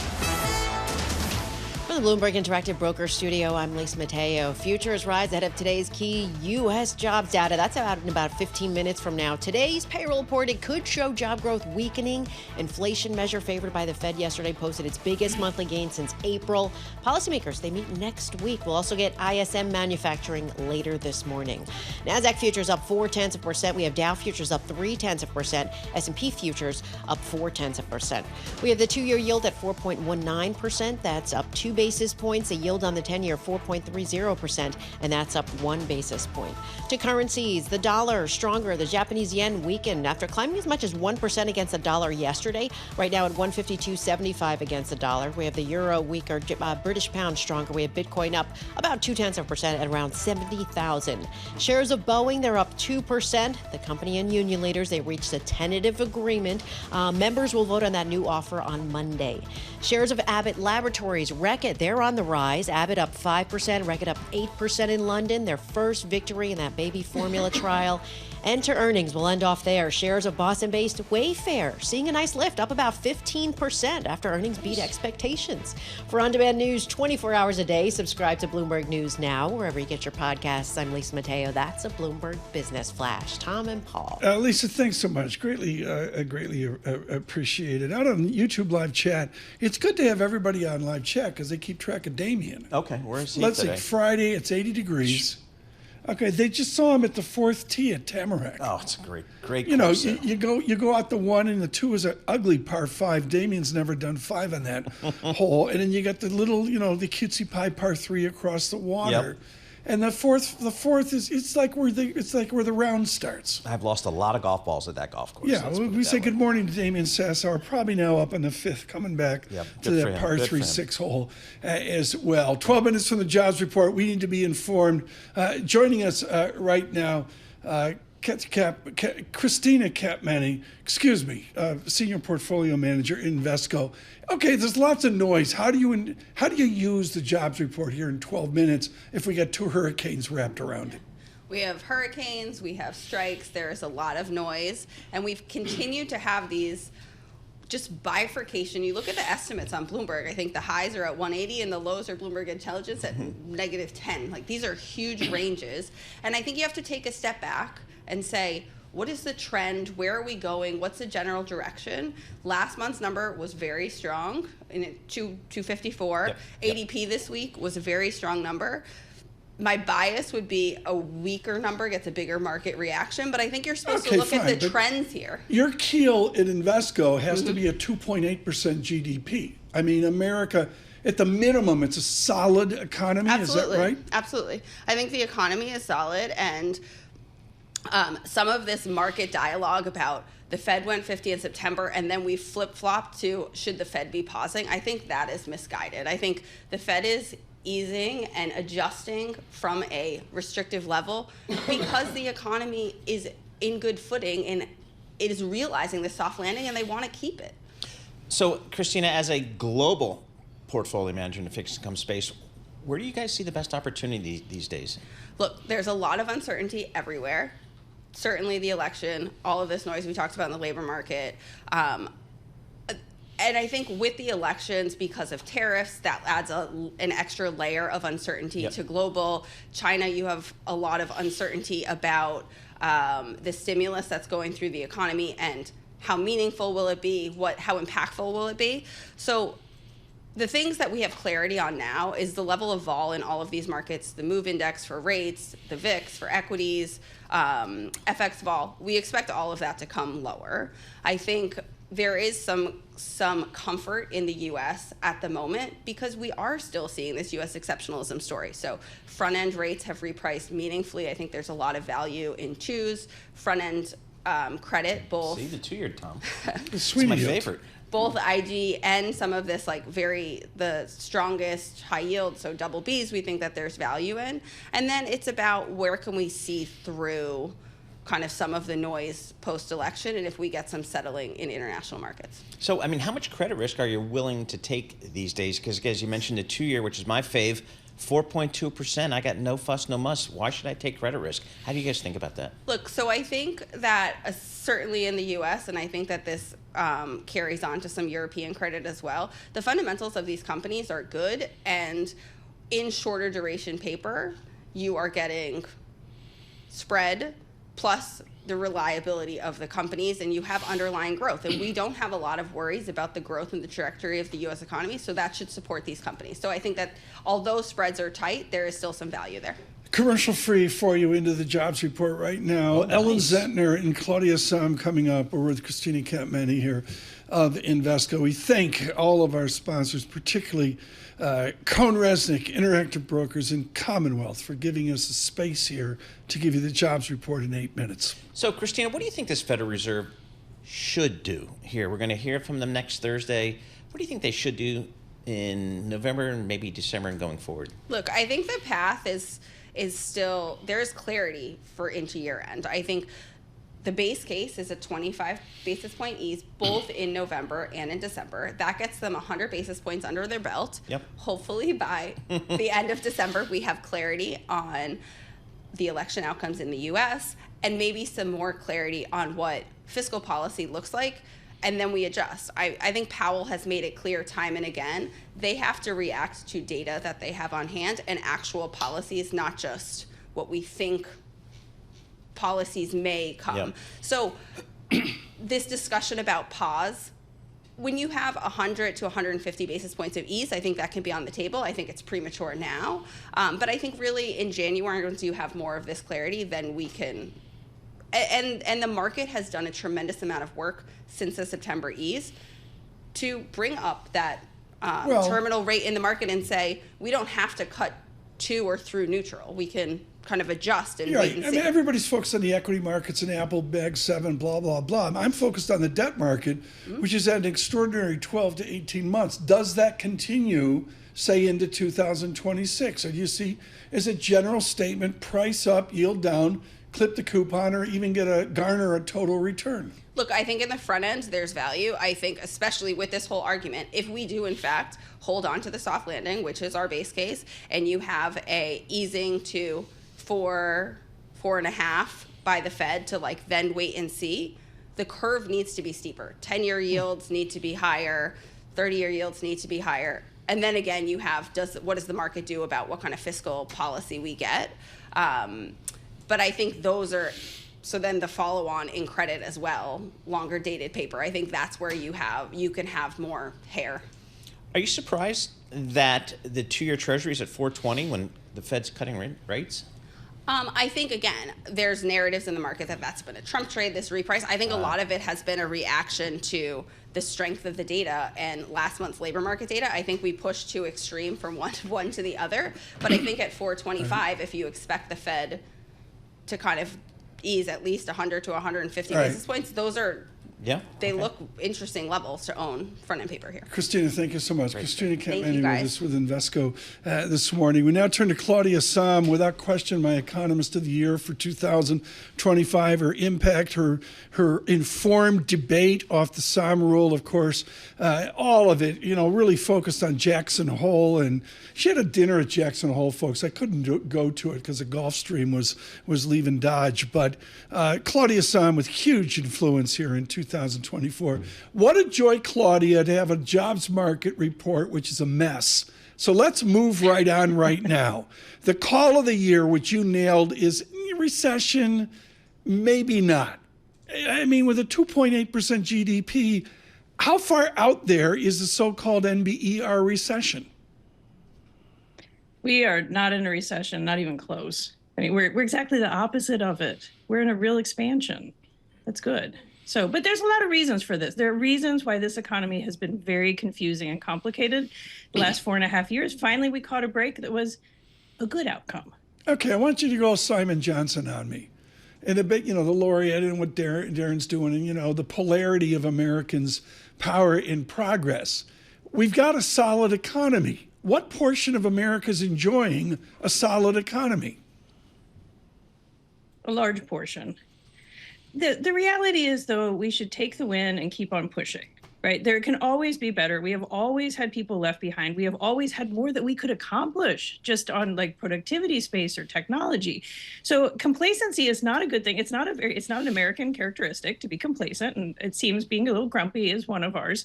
And that's fine as long as we continue to keep pushing in the right direction. And I think by and large that's what we've seen. It's been a rough ride, but we have made a lot of progress. And frankly, the US economy in many ways is the envy of the world right now. And we ought to keep building on that. The world needs us to keep building on that too. So, Claudia, given that background and given the labor number today and how messy it might be, but the trends seem to be pretty solid here, how do you think the Fed's going to react next Thursday and then go into the December meeting and into next year? Today's mess is the kind of mess the Fed knows how to deal with. We have hurricanes, sadly. This is something we've seen before. We have had strikes before. We've seen this. We see how it plays out in 1 month and how it reverses often in the next month. So this is a playbook of messiness that the Fed is comfortable with. It should not change their outlook for tomorrow. And the other thing is they know how to read between the lines. We will learn something today about the labor market. It's just the headlines could be very confusing. And the Fed knows how to read beyond the headlines. If the distribution of agony, Claudia Sahm, in America's changed, when we were studying this, it was like, oh, North Carolina textiles, they're in recession. New York State, New York City's not. Forget about that. Now it's MSAs, and the halves within an MSAs are booming, and everybody else is flat on their back. Witness the election. Is it harder now to judge the polarity of America than it was 20, 30 years ago? So having spent a lot of time in the last year or so thinking about what is this disconnect between what we see in the data, which largely looks pretty good, and what we see coming out of people's mouths, which is largely not good, I think there's a residual effect of what we have gone through with the pandemic the last 4.5 years. I had a couple tell me, you're right, we look better on paper than we did 4 years ago, but we don't feel like it. And we're worried that tomorrow we might not be. So I think we've come out of a period that's very confusing. There have been lots of twists and turns. Most of them have not been for the good. So I can understand why people are not comfortable in, even if they've made progress, in really embracing it. So I think coming out of the pandemic, we do have some scars emotionally, even if we don't want to admit it. And I think also legitimate uncertainties about what comes next. So I think that's an extra factor that's weighing on the country and the sentiment this year. Claudia Sahm with us. She will continue with us with New Century Advisors here. We're going to get the jobs report in 1 minute's time. We'll go beneath the headline data, but again, an odd report. It's interesting is you're the confidence of Dr. Sahm there, Paul. Yep. But it's not one, it's two hurricanes. Sure. And Valencia, Spain, it's the absolute horror of the amount of water. Yeah. It's not like, Ida or whatever in Florida 10 years ago. No, it's not. Claudia, given that backdrop and given the backdrop we'll see on the labor market, just give us a sense of, just how the consumer is. I think the consumer's in a good place, but they're concerned. And absolutely, there are always consumers being left behind, and the ones at the bottom have been really squeezed some by the higher prices, but they are benefiting from a labor market that keeps going. Well, the labor market keeps going, and we'll see that here again. Constant Hunter framing out 4.4% unemployment rate actually being still a solid economy. We're benefited by Claudia Sahm of New Century Advisors. Ellen Zenter of Morgan Stanley will join later. And Tiffany Wilding of PIMCO will be with us in the 9 o'clock hour as well. As we go into the report, futures up 22. The 2-year yield lifts this morning. This is breaking news from Bloomberg. And the numbers are coming in. The change in non-farm payrolls. This is for October. Okay, so the survey was for 100K. It comes in at 12K, so a big difference there. The prior was for 254,000. Now that was revised to 223,000. So a big difference we see here. We go to the unemployment rate right now. That was a survey for 4.1%. Came in right on target at 4.1%. And we'll also look at average hourly earnings month over month. It was for 0.3%. Came in at 0.4%. The prior was for 0.4%. The difference in the market. So we have NASDAQ futures up about 0.3%, Dow futures up 0.2%. We have S&P futures up 0.3%. Tom. Lisa, thanks so much. I've got to go just to the ratios, and I look at the unemployment rate, 4.1%. the quiescence there. The revisions are a little more less enthusiastic than maybe what we saw 29 days ago. I'm just looking at, there's 896 statistics here. Manufacturing payrolls, negative 6,000 on the revision. Futures up 23 now, up 20. There's a little bit of a pullback in the equity markets. The VIX 22.08. Paul Sweeney always going to the 2-year yield. Paul, it comes in with a vengeance here, 4.12%. Yeah, 4.12%. So again, the revisions, Tom, just from last month, change in non-farm payrolls, we were at 254, now revised down to 223. So a little bit weaker. But again, the headline today, 12,000 change in non-farm payrolls, consensus was 100,000. But again, the economists have been warning us that, we had the hurricanes, we've got some various strikes, and that's going to make this number, a little bit tough to decipher. Yeah, and again, the net revision is a negative 112. So it's easy math. I take 12,000 positive, minus 112 is a negative 100,000. Claudia Sahm is going, why am I dealing with these financial media tools? She joins us right now. I mean, the value here, Claudia, is going to be, am I correct, massive revisions, 30, 60, even 90 days out? Well, not even necessarily revisions. We could just see next month's number be a big, strong positive. Right, kind of unwinded. We had 2 major hurricanes and we had a strike happening in the period that we're trying to measure jobs. There probably really was a hit to the jobs. Now, I will say I feel pretty vindicated. My Substack piece this week, that was the preview for this, was talking about this could be our negative payroll print. And it's not negative, so I was wrong on that one, but this was a low print. And the argument there is, even if the reality is we're kind of moving along at trend growth, which is a little under 200,000, like that was the pace before the pandemic. Well, you get 100,000 knocked off because of hurricanes and the strike, which was Governor Chris Waller's estimate of what that effect would be. And then you take into account that these are survey estimates. They are imprecise. The BLS tells us that always the confidence interval around an estimate is over 100,000 jobs. I mean, so we really, that number, that 12,000 we got today, that could be entirely consistent with a labor market that's growing at trend. And frankly, the unemployment rate staying low, that really goes in that court. Let me get out. This was more disruptions. Yeah. Let me get out front. It's November 1, so it's not tacky. If I was saying she was our economist of the year in September, that would be tacky. But come on, November 1, Neil Dutta last year killed it with his optimism on 3% GDP. Claudia Sahm killed it this year, charging the debate here on our labor economy. She's a New Century advisor. Claudia Sahm, see you next month. Joining us right now in studio, Ellen Zenter. She runs an Apple iPhone like no one. Do you need an iPhone 16 to go through the data faster now than you're normally going through? This is my work phone. I am a Android Samsunger. Really? Yeah, Wow. I'm that age, guys. Yeah. I'm forced to use an iPhone, and I only know how to check email. Slow motion. Lisa Shallett has the iPhone 16 Pro. Ellen Zentner with us now, of course, with Morgan Stanley's Global Investment Office. You link consumption into labor like nobody I know. We had a buoyant consumption number. Are we taking it all from savings, and is it a fake labor economy? No, not at all. I mean, look, new data that we got some weeks ago showed that it turns out we've spent a lot more than we thought, and savings was still higher because income numbers have just been revised up that much. So we still got income that's really robust. And I agree with Claudia that there is still a lot of disruption in these numbers, and this probably is consistent with a labor market growing at trend. And so we're still producing enough income to support consumption. I mean, look at consumption of lower income consumers. They are really going to love these lower gas prices. Mm-hmm. That frees up a lot of buying power as well. You think so still? Yeah. Yeah. And wage growth is still healthy while inflation's coming down. So you got real wages that are positive, you got gas prices that are lower, and so you're getting some support coming back for lower income households as well. So you mentioned the average hourly earnings on a year-over-year basis, 4%. That's pretty solid, right? I mean, give us a sense of historically where that number typically comes in.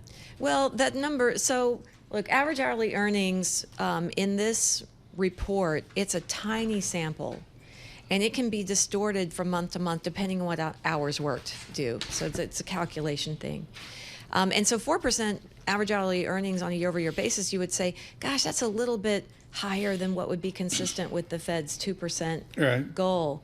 But you look at the employment cost index, which came out this week. Okay. That was Yellen's favorite measure. It continues to be the Fed's favorite measure. I just looked at it moments ago. That's a while you much were more talking, Paul. comprehensive measure of wages and labor costs, and that is absolutely right now consistent with the Fed's 2% goal, which means that yes, it is healthy. So you're right, it's healthy, but it's not too healthy. Isn't that amazing? She's it's not talking too about fast. it. I'm bringing it up while you're talking. I know.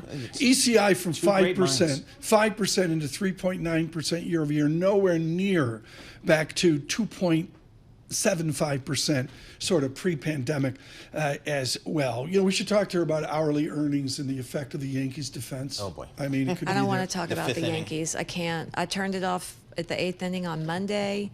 I turned it off in that last game. I was disgusted. I was like, she was like third row with Dan Ives.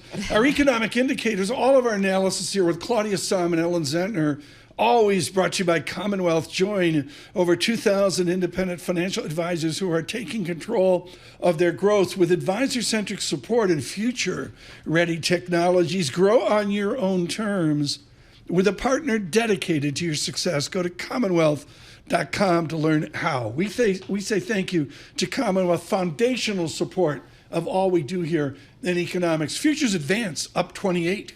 Ellen, what do you think this Federal Reserve should do with data like this here to any other data we've seen over the last several weeks as they get together next week? Cut. Yeah. How much? Yeah, 25. Okay. Yeah, the economy's fine. And every time we get great data, the market wants to pressure it and say, well, the Fed doesn't need to do more here. But what is Chair Powell going to stress next week? Yeah, the economy's fine. The economy's great, so let's keep it there. Let's keep it there. And look, we've got ample room to cut. We don't know where neutral is, so we're going to baby step it there.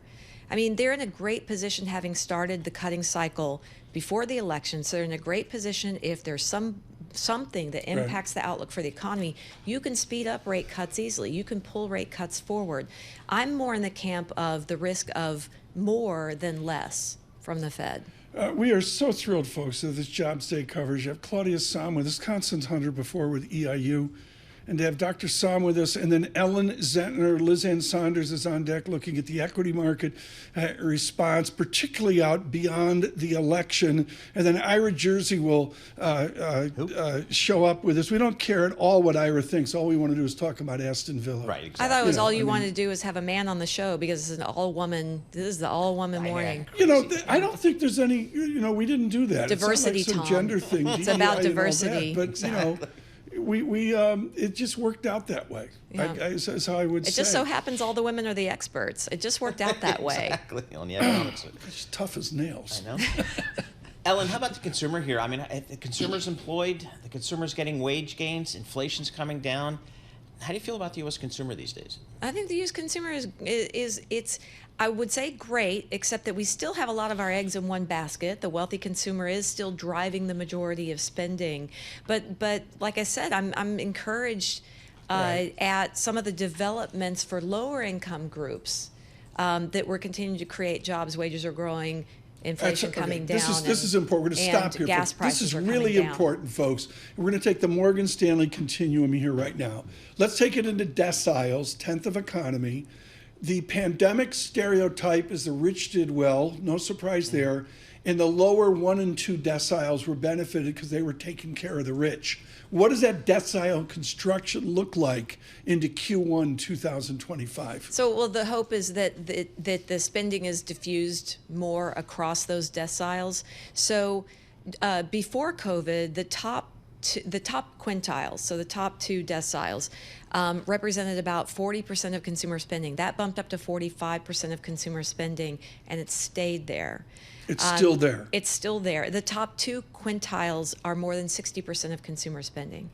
And so what you want to see is we start to have some share come back to lower income households because they're contributing more broadly to consumer But you spending. haven't seen this yet. Haven't Into seen the it yet. election, Haven't we seen it yet. Right. And that's important, right? Into the election, yes, we haven't seen it. Can And you that's, interpolate those decile analysis to say that the haves have a GDP of 4, 5, 6% real GDP, and the have-nots are near recession?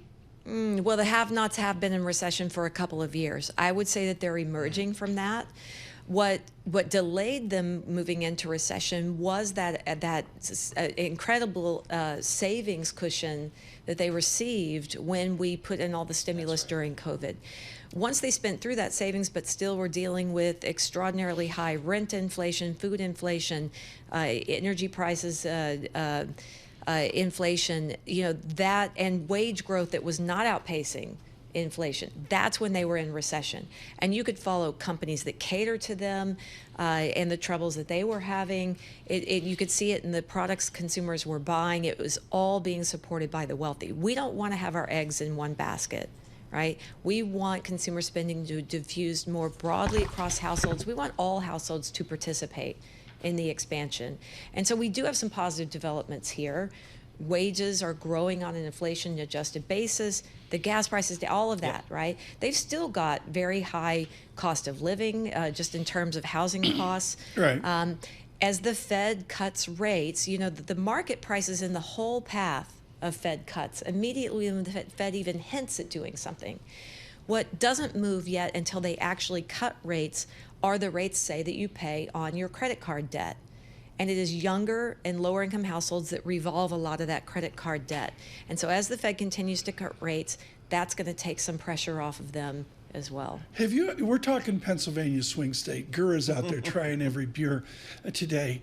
Have you ever brown trout fished in Pennsylvania? Like real, it's like 19th century trout fishing. Have you ever done that? Yeah. That's where we go for small stream fishing. Small stream fishing. 6.5 foot rod is perfect. A flick of the wrist. It's very easy. Small streams. The brown trouts are fierce. They're fierce. Oh, really? Yeah. And compared to the sturgeon you're going after out west. Yeah. Compared to Patagonia. These little guides, 10-inch, 12-inch little brown trout. They're fierce. They're fierce. Really? Fierce fighters. Do you catch and release, or like we cooking at the fire? All catch and release. You're not cooking. All catch and release. You're not cooking up 3 of them. Surf. Liz Ann Sonders would be she'd have the grill going. Yeah. Out there doing it. Hey, maybe a brook trout here and Where's there. your secret stream in Pennsylvania? Don't give this the name, but which beer is it? This makes no sense, Tom. You said the word secret. What's your secret stream? And it's no longer a secret anymore. See? Ellen Zenter, thank you so much at Jobs Day. Let's move on to someone constructive, okay? Ellen Zenter with Morgan Stanley. This is great. Claudia, Sahm, Ellen Zenter here with your job market. And equities improve, a perfect segue into Liz Ann Sonders. Wouldn't know a brown trout if it hit her over the head.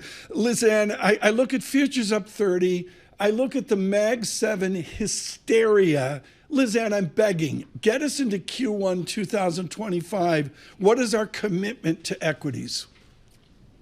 Well, I do worry a little bit about some froth in the market, although you've had some weakness that might ease a little bit of that, even outside of traditional investor sentiment measures. The consumer confidence report that came out, which was better in terms of headline confidence, also had a record high percentage of respondents saying they thought stock prices would be higher. So you see it in other behavioral data. So as I think between now and the first part of 2025, especially now with 25 estimates coming down for earnings, my biggest concern is just that backdrop of a little bit of frothy sentiment. All else equal, I think that means if you get any kind of negative catalyst, I don't know that today's weaker jobs report would be that because of what it infers for Fed policy. That to me is the background risk heading into 2025. To my essay of the year 2 years ago, which was a brilliant effort by Lawrence McDonald on the wall of money that was out there in 2022.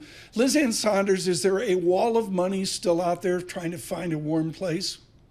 Well, a lot of people point to the $6 trillion plus in money market funds as some wall that could come into the equity market. I'm not sure I agree with that assessment. I think that a lot of that money is pretty sticky. A lot of that money came in because of higher yields and out of riskier areas, whether it's on the fixed income side of things or in the equity side of things. And actually, if you look historically at the early part of cutting cycles, money actually continues to flow into money market funds, not in the opposite direction. So I don't view that as some imminent wall of money that could find its way into equities. I think that's probably a good chunk of that is pretty sticky. Lizanne, what are you seeing from earnings so far this quarter? We started off strong with the big banks. We've had a bunch of tech earnings. What are you seeing, and what do you think the market needs to see from earnings? Well, this is obviously a big week with 5 of the Magnificent Seven reporting. And in terms of Meta and Microsoft, at least, a quick glance, they didn't look bad. But at the expense side of things, I think it's the monetization story that really kicked in the second quarter.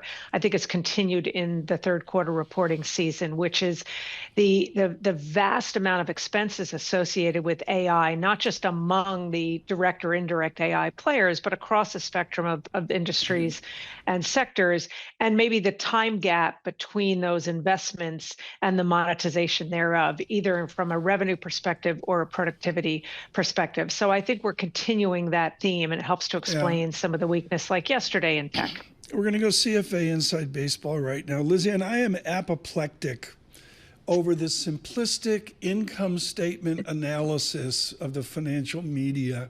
You got to pull in profit, distribution of profit, use of cash is the buzzword, and even into improved balance sheet dynamics. Are we slaves to a simple income statement analysis, or do you see more out there when you look at free cash flow growth, and what it means to a dominant balance sheet? I do see more of that out there, especially as you move away from the dominant cap-weighted indexes like the S&P and the NASDAQ, and you go into some of the smaller cap indexes within, say, the Russell 2000. I think that's where you do see that factor differentiation that is more acute, whether it's high interest coverage versus low interest coverage, or zombie companies versus non-zombie companies, profitability type factors, to your point, Tom, high return on equity, strong free cash flow. And as you know, because we've talked about it a ton on this program, is I think that factor orientation, maybe not instead of a sector orientation, but as an overlay to that sector orientation, I think has been crucial, and I think will continue to be crucial. There's much more consistency in performance at the factor level than there is at the sector level. What you just heard there, folks, is gospel. Lizanne Sonders, what are the factor constructive tone of Mag 7? Which factors benefit Mag 7? Well, they are, the most part, very strong cash generation companies, and not just the Mag 7, but the mega cap tech related kind of names. They really took advantage of the rate backdrop that preceded the hiking cycle. And in most cases, many of these mega cap companies are earning more interest on their cash and they're paying interest on their debt. They're not at the mercy of where we sit in this cycle. The one thing I want to say, though, about the Mag 7 is the moniker was created when those were the 7 largest stocks in the S&P 500. Last year, they were not the 7 best performing stocks, but they were all very strong performers. That's not the case this year. They're not even the 7 largest stocks anymore. Tesla's not even in the top 10 anymore. You have to go down to ranking number 353 within the S&P 500 to capture all 7 of those names. If you look at the top 10 best performers in the S&P, only one of them is in the Magnificent 7, and it's not even the best performer. The best performer is a utility. So I think we have to change our mindset. We get wrapped into these monikers and these groupings, even if they fail to represent what they did when the idea was first created. Berkshire Hathaway is now number 7. I haven't heard anybody suggesting that gets put into the Mag 7. So a broader thinking around market construction. Lizanne, got to leave it there. We look forward to getting you on again soon. Lizanne Sonders, of course, at Conic with Charles Schwab. A Bloomberg Surveillance this morning brought to you by Interactive Brokers. Trade over 10,000 U.S. stocks and ETFs, U.S. equity index options, treasuries, U.S. treasuries, and more on your timetable. Learn more at ibkr.com/around the clock. Okay, I just want to talk to Ira about Premier League football. Paul, why don't you bring him in and have an adult conversation about the bond market? Absolutely. Ira Jersey, Chief U.S. Interest Rate Strategist for Bloomberg Intelligence. Ira, what did you make of the jobs number we saw today? And more importantly, how do you think the Federal Reserve is going to look at this? Yeah, I think the Fed won't be particularly pleased and may use this as an excuse to say, hey, look, clearly the job market's not doing that well. It's a good thing that we cut 50 basis points. I think some people might see today's data and look through it because there was 500,000 jobs that weren't people not working because of the hurricane, and it's very noisy data, this particular report, But overall, I think the Fed is gonna be pleased with the fact that you still have wages growing, even though it seems like in aggregate the job market continues to slow somewhat, regardless of some of the noise around today's headlines. So this Fed here next Thursday, Ira, I guess it's 25 basis points. What do you think the messaging is going to be next week? Yeah, thanks, Paul. I think the Fed is going to cut 25 basis points. I mean, I think they have to, and I think this data kind of clears the way for that, just given how weak it was, and in particular things like the revisions to the payroll report. But then I do think that Jay Powell will hit really hard in the press conference about whether or not they are going to need to cut again in December. Like, he'll say that we're really data dependent. If the data continues to come in really strong, there's the possibility we'll reevaluate and skip December and then look to see thereafter if we're going to cut again in January. The market right now, at least I haven't looked at it the last 5 minutes, but had been pricing basically for the Fed to cut in December over about 3/4 of a cut, right? So more likely than not, the market was saying that, but I suspect that could wind up being less than 50% chance of a cut in December after Jay Powell speaks at the press conference next week.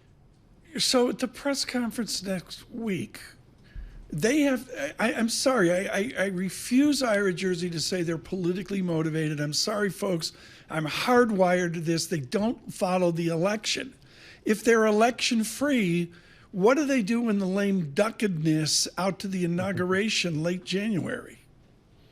Yeah, I don't think that. I think that they're just going to use the data as an excuse for whatever they think they need to do. And I do think that most members of the Federal Reserve, regardless of who appointed them, whether it was Donald Trump or Joe Biden or President Obama for that matter, for a few of them, I don't think that they're motivated by the politics of it. Now, they do have to take into account what is going to happen in terms of fiscal policy, but we don't know what those fiscal policies are going to be, and we won't next Thursday, right? We won't find that out until sometime next year when we get the next president's budget, whichever candidate ends up winning. We're watching Penn State, Ohio State. The Bruins are having trouble. Good morning, 92.9 FM. At the Jersey House, this is all they're listening to. Halfback passes to the center. Back to the wing. Back to the center. Center holds it. Holds it. Holds it. Ira Jersey. Passes to center. Back to wing. Back to center. Center holds it. Holds it. Holds it. Oh, Ira. Aston Villa, Tottenham. I've aged watching Tottenham. They lose to Crystal Palace, which is like losing to Ted Lasso. And then they take out Man City. Help me here. Are Tots heading for relegation? I don't think so. I think they're too good of a team. And producer Rich said I'm not allowed to talk about soccer, so I'm going to leave it there. We're doing a force majeure here. We need so Aston Villa's for rear this year. Can they compete with the big money teams? I think the issue with Villa is playing in both the Champions League and the Premier League. Their squad depth isn't quite deep enough probably to do really well in both competitions. So they're going to have to pick one. A lot of people will say, oh well, they should really focus on the Champions League because if you make the group stage of Champions League, it means more money, and next year they could do even better. But then again, you want to be in the Champions League next year too. So there's a kind of give and a take that you have to make a decision about. Ira, Cy Benson in the control room just put 3 stitches in his forehead, banging his head against the Bloomberg terminal. Ira Jersey, thank you so much. I'll be watching the Tots Aston Villa Sunday morning. There it is, Paul. Yep, there it is. I mean, you got After a lot Penn going on State, this weekend. Ohio State. Are you going to the game, seriously? I'm not, but I think Mr. Dan Ives from Wedbush Securities will be making it. It's a beautiful stadium, like the autumnal afternoon kind of thing. Sure, it's perfect. Happy Valley, 107,000 plus people. Really? That big? Yeah, I didn't know that. So it's Michigan size. Yeah, it is. And, they probably acres, literally today, acres around the stadium are already completely packed with RVs and people camping out. Plus, you can get an education. You can get an education. Great engineering school, great business school. Yeah. So they do it all out there. There we go. I-80 out to what's it? College? State College. Station. State College, yeah. State College, Yep, Pennsylvania. Happy Valley. So thank you, Ira Jersey, for that. He'll publish today with Bloomberg Intelligence on the bond market. Excuse me, forward. Futures advance, that's what you need to know. And you really wonder, what do they do off the election on Tuesday? We've got our election coverage coming up on Tuesday, 5 p.m. Joe Matthew, Katie Lyons, it's 7 o'clock. John Farrell and AMH show up as well. Good morning. At least until I die. Damn if you do, damn if you don't. I'm supposed to get a raise next week, you know damn well I won't. Working for a living, working for a living, working for a living, living and working. I'm taking what they're giving, cause I'm working for a living.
This is Bloomberg Surveillance with Tom Keene and Paul Sweeney. We're addicted to the parlor game, the Fed, the monetary ballet. Where do you see opportunities in that fixed income space here in 24? With Lisa Mateo on markets. AI affecting demand for cloud computing. And Michael Barr with news. Another legal setback for Donald Trump, this time across the pond. The best in economics, finance, investment, and international relations. This is Bloomberg Surveillance on Bloomberg Radio.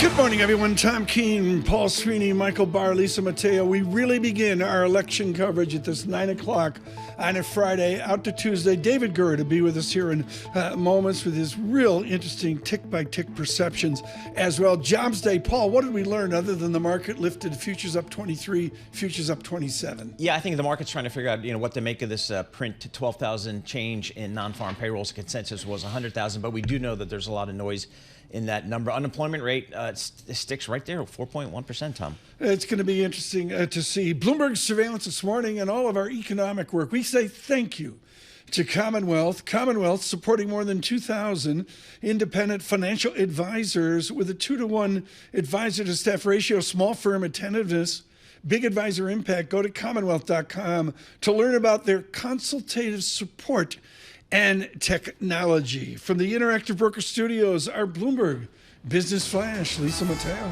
And we've got futures advancing after the latest data showed, as Paul said, U.S. added just 12,000 jobs in October, and that was really way below the 100,000 estimate. The unemployment rate held at 4.1%. Hourly earnings remained firm, all in a month that was affected by hurricanes and a major strike. We have NASDAQ futures up 0.4%, Dow futures up 0.5%, S&P futures up 0.4%, or 26 points. We have the two-year yield, 4.08%. That's down 8 basis points. The yield on the 10-year, 4.24%, and that's down 4 basis points. To commodities, oil gaining, renewed tension in the Middle East. Right now we have Brent crude up more than 2% at $74 a barrel. WTI crude, $71 a barrel. We have spot gold at $2,757 an ounce. Big day for oil companies. We had Exxon up 2%, beat analysts' estimates. Third quarter earnings, that was thanks to higher oil production from the Permian Basin. Chevron up more than 2%. Reported similar news, but it also indicated potential U.S. job cuts, part of that $3 billion cost-cutting plan. Amazon and Intel shares, they are higher. Optimistic earning results. We have Amazon up 6%, Intel up 6%. Apple shares lower, down more than 1.5%. Reported softer demand in China. And finally, shares of Globalstar, they're up 40%. It agreed to deliver expanded service to Apple. That's over a new mobile satellite services network. That is your Bloomberg Business Flash. Paul and Tom. Thanks so much, Lisa. Greatly appreciate it. Tear in our eye. He'll be on the Sikorsky out west of Pittsburgh, I might say, towards Indiana University of Pennsylvania. David Gura joins us now off of Wisconsin. He's the one who said to me, Tom, shut up. It's Arizona that matters. But now there'll be the trek east for David Gura. He will end up, Paul, election night, 16th Street, Philadelphia, Monk's Cafe. Oh, that's a nice one. This is they serve 400 beers, including Iron City beer. And David Gura will be there. I want to go to Connor Lamb. Okay. Conservative Democrat, ran against Fetterman, lost. Out in the wilderness now of Democratic politics. What is Connor Lamb's best outcome in Pennsylvania Tuesday night? That's a great question. I mean, I think this is going to be another tight race. And, I as you say, just came back from Wisconsin, where the candidate whom I was following there, Tammy Baldwin, was talking about how she's in a 50-50 race. It's on a razor's edge. We've been talking about this as it's manifested itself in the polls over these last many months. But these candidates are living it. And this has been a long slog for them. But nobody's taking anything for granted here, I think, in these final few days. And something that stood out to me as I was there on the campaign trail is the attitude is every vote matters. And we've talked a lot about these kind of mythic, undecided voters. That's not who these folks are focusing on now. It's getting people who have voted in the past but might not have last time or the time before that to recognize that it's important to get out there, mail that ballot in, or go to the polls in person. I mean, I put boxes of Amazon outside my door last night so the kids wouldn't trick or treat there. I mean, Paul, and that's how antisocial I am. David Gura, does knocking on doors matter anymore? You know, I talked to a number of Tammy Baldwin's supporters, some of whom are in unions. They're being organized by their unions to go out. Maybe they don't even live in Wisconsin. They live in Minnesota or they live in Illinois. And the strategy has changed. It's not just kind of randomly knocking on doors. They're being targeted. Go to this Democrat's house. Go to this person who has voted for us in the past and might do it again. They're not doing the kind of cold knocking where it's going to be a Trump supporter who's going to shoo them off their front lawn. They're really, again, trying to get those who have been committed in the past and might be. But yes. And what the refrain was is explain why you're doing it, why this election's important, and seal the deal at the end. Try to get that person to say, you know what, great to talk to you. Yeah. I'm going to show up at the polling place on Tuesday. How touchy-feely? Paul, have they knocked on your door? I haven't knocked on my door, thankfully. They're welcome to Jersey Shore anytime. David, if it is a real story to get the vote out, is there a feeling when you were in Wisconsin or that maybe one side's doing a better job than the other, has got a better on-the-ground apparatus? We know more detail about how the Democrats, how the Harris campaign is approaching this. They're very forthright about how much money they have and how they're deploying that across the country. But the Trump campaign, in its memo to interested parties, as they put it, say that they have a very strong ground game. They're confident in how that's going to play out here over these next few days. But when you look at the sheer number of people who are out there on the payroll, it is the Harris campaign that has the edge. And you see that just in the way that the candidates are approaching this race. Yes, Kamala Harris is doing big events. Donald Trump is doing big events. But I think it's safe to say he is relying more on the spectacle and celebrity of these big arena events than she is thinking that's going to trickle down to voters and get them animated. David, as you know, all the experts are telling us this is a toss-up here.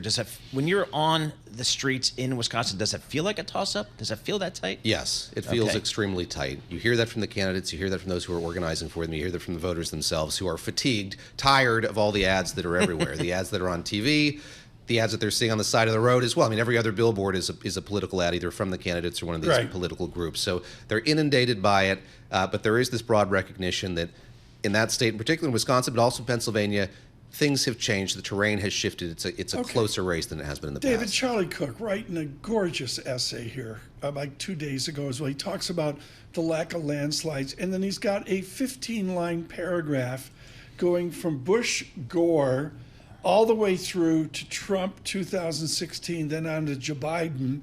And he's talking about the narrowness, the reality of the narrowness. So Pennsylvania, is it going to be 10,000 votes? I think it's going to be extremely close. And I know that there are some skeptics who say maybe the polling is wrong or there's something about it that's not quite right. It's going to be a wider margin yet. What we do have in Pennsylvania, which is interesting, is some visibility into these early votes. who the state sent them out to and what parties they're affiliated with and which have come back. And so you see Democrats having an edge there. Fascinating, this story this morning. We've covered it. The Washington Post is covering it. New York Times covering it this morning as well, is the role of white women in the country broadly and in Pennsylvania in particular. It's a real difficulty for Democrats to claim them as supporters. And we look at the last election, Trump had them by a margin there. You look at the one before that, Hillary Clinton was the candidate and still wasn't able to secure them to the extent that Democrats wanted them and needed them to do. So that is a big push for the Harris campaign and for Democrats now, is to go after that 30% of the electorate, which is, frankly, a part of the electorate who does show up on Election Day, does get to the polls. Do we know who the undecideds are? Like when you're on the streets in Wisconsin, does somebody have a sign around their neck? I'm an undecided. That's brutal, Paul. They're ordering the spotted cow at the bar. And, no, I mean, I think that we have some vague sense of who they are, but I think that they're a rarer bird than we've been led to believe. I think that, again, for many months, that's who we thought these campaigns were targeting. At this point in the game, I don't think they've given up on them, of course, but I think that there is just such strange mystique around what might be motivating somebody like that to sit on the sidelines as long as they have, that now it's like that's not where they're placing their efforts. So do you anticipate at 11 o'clock at night, you're going to be on either your Dogfish Head Rodenbach Crimson Crew, or you're going to be looking at your Crooked Stave member Barry Syrah 2016 beer. I need Tom as my producer. With AMH. You're going to be on with AMH at 11 p.m. and we don't have a clue, right? Well, look, I've been in touch with all of these election offices across Pennsylvania. I say, what's the plan going to be? Most of them have these online dashboards, and they say, come 9 o'clock Eastern time, Wall Street time, for those in the audience, they're going to begin putting those unofficial results up. We might have a good sense of where things are headed directionally that evening. They're not going to call, my bet is, they're not going to call that race for several days officially. There's going to be a lot of, very, very specific counting of votes, and then I think there is the specter of sort of legal action that might come in the days that follow. $12. Chicken liver mousse with pickled mustard seeds, house-made jam, and a beer of your choice. Nice. I mean, that's Gura's living large. I did have a Butterburger in Wisconsin and some cheese curds at Culver's. What is a Butterburger? Butterburger is a Culver's tradition. It is a buttered white bread bun with the burger. I was told to get it. It was. You survived? Slaked my hunger. I survived. I made it through the rest of it. Well, now he's getting cheesesteaks. He's Brooklyn diet. He hasn't had meat since Nixon was president. Exactly. One in Rome. Cheesesteaks in Philly. Safe travels. Seriously, Thank you you're very going to much. go across I know we'll be in Philadelphia? touch. Yeah. Down to Philadelphia, and we're going to spend Monday and Tuesday in those, fabled suburbs, Bucks County, and the lot. Where 15 seconds. 6 weeks ago, you said Arizona matters. Still matters? Still matters, but now I have to say selfishly, Pennsylvania's the state to watch. Okay. Exactly. I'll be watching it. Look for David, Monk's Cafe, Philadelphia, election at night. Probably, I assume Barr will go down I can there. put it on your card, right, Tom? Of course. No, it's on Redo. Redo, keeper of the Amex, is in charge of all of Monk's Cafe receipts as well. We have election coverage for you. That's coming up Tuesday night, 5 p.m. Joe Matthew and Katie Lyons. Not the same conversations, distinctive and different conversations. And then John Farrow and Anne-Marie Horton joining at 7 p.m. And they will take you out to when Gura closes down Monk's Cafe at 1 a.m. or 2 a.m. As well. With our news in New York City, Michael Barr. Thank you very much, Tom, Paul, Lisa. With 4 days left until Election Day, Vice President Kamala Harris holds 3 events in Wisconsin today. Former President Donald Trump will rally in Michigan and Wisconsin today. Meanwhile, supporters of both candidates were on stage yesterday with the presidential candidates. Former Republican presidential candidate, now Trump supporter, Robert F. Kennedy Jr. spoke last night at a rally in Arizona. He told the crowd that he feels that the news media are driving a wedge between Americans. Somebody called me one of the anchors of ABC today, and I had an off-the-record discussion with him. And he said, there's so much division in this country. And I said, that's because you're causing it. Meanwhile, singer Jennifer Lopez brought star power to a Harris campaign rally in Las Vegas last night. Kamala Harris is running for the people who dream, for the parents working overtime, the kids studying by streetlight, the teenagers practicing in the basement. Just days before the election, Jen Easterly, director of the Cybersecurity and Infrastructure Security Agency at DHS, says that several foreign countries, including China, Russia, and Iran, are spreading misinformation online about the safety of our elections. They want to sow and stoke partisan discord. They want to pit Americans against each other, and they are looking for any opportunities to create rage. CISA Director Jen Easterly spoke to ABC. The death toll from historic flash floods in Spain climbed to at least 205 people today, with many more believed to be missing as the initial shock gave way to anger, frustration, and a wave of solidarity. Spanish emergency authorities said 202 of the victims were in the Valencia region alone.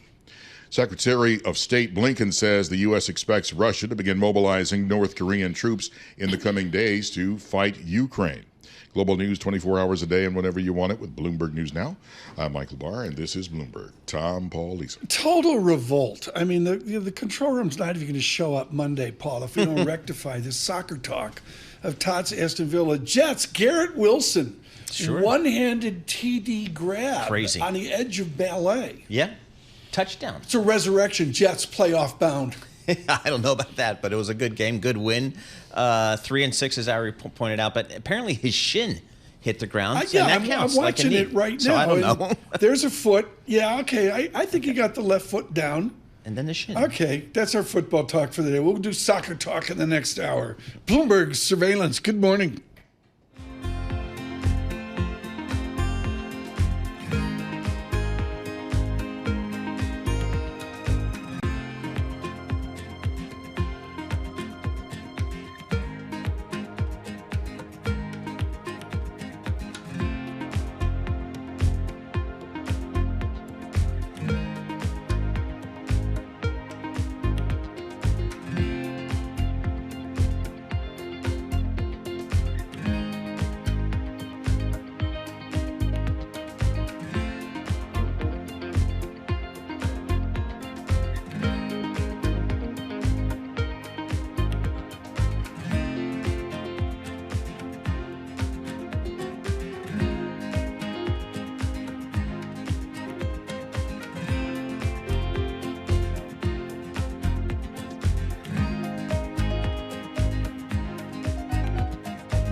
Markets, headlines, and breaking news 24 hours a day on Bloomberg Radio, Bloomberg Television, and the Bloomberg Business app. This is a Bloomberg Business Flash. And the futures report brought to you by IBKR. Markets never sleep, and neither does Interactive Brokers. Discover opportunities with CME Group futures across equity indices, interest rates, FX, energy, and more. Access CME futures around the clock at Interactive Brokers. All right, we got futures on the rise. This is after hiring advance at the slowest pace since 2020. That was in October, while the unemployment rate held at a low level. Right now, we have NASDAQ futures up 0.3%, 73 points. Dow futures up 0.4%, 179 points. S&P futures up 0.4%, or 24 points. We have the two-year yield 4.09%. That's down 7 basis points. A yield on the 10-year 4.25%. That's down about 2 basis points. To currencies, we have the dollar weaker, Japanese yen weaker. It's at 152.16 against the dollar. The euro weaker. We have British pound stronger. We have Bitcoin at about 70,000. Shares of Boeing up 2%. The company and union leaders, well, they reached a tentative agreement, but members still have to vote on that new offer on Monday. And over to Nomura Holdings, quarterly profit more than doubled from a year earlier, beating estimates, but it's being overshadowed by a number of scandals. Their shares down 2% in Japan.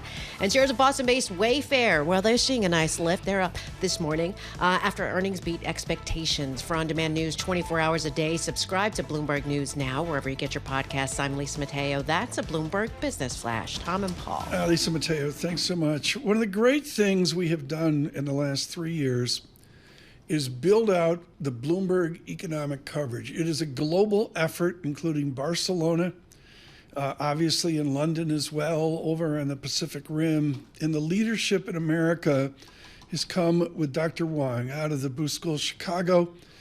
We are thrilled that Anna Wong would join us today. She did an essay 2-3 days ago, which I read every word of, which of course, with Anna Wong clarity, nailed this jobs report, and she joins us right now.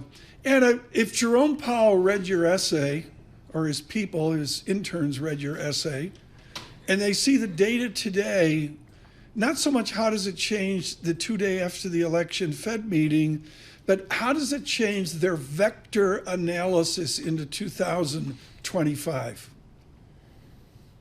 Yeah, I think that to some degree, the Fed considered that it's possible the payrolls could be this low because we did hear from Chris Waller a couple weeks ago, and he mentioned that the weather effect could be more than 100K.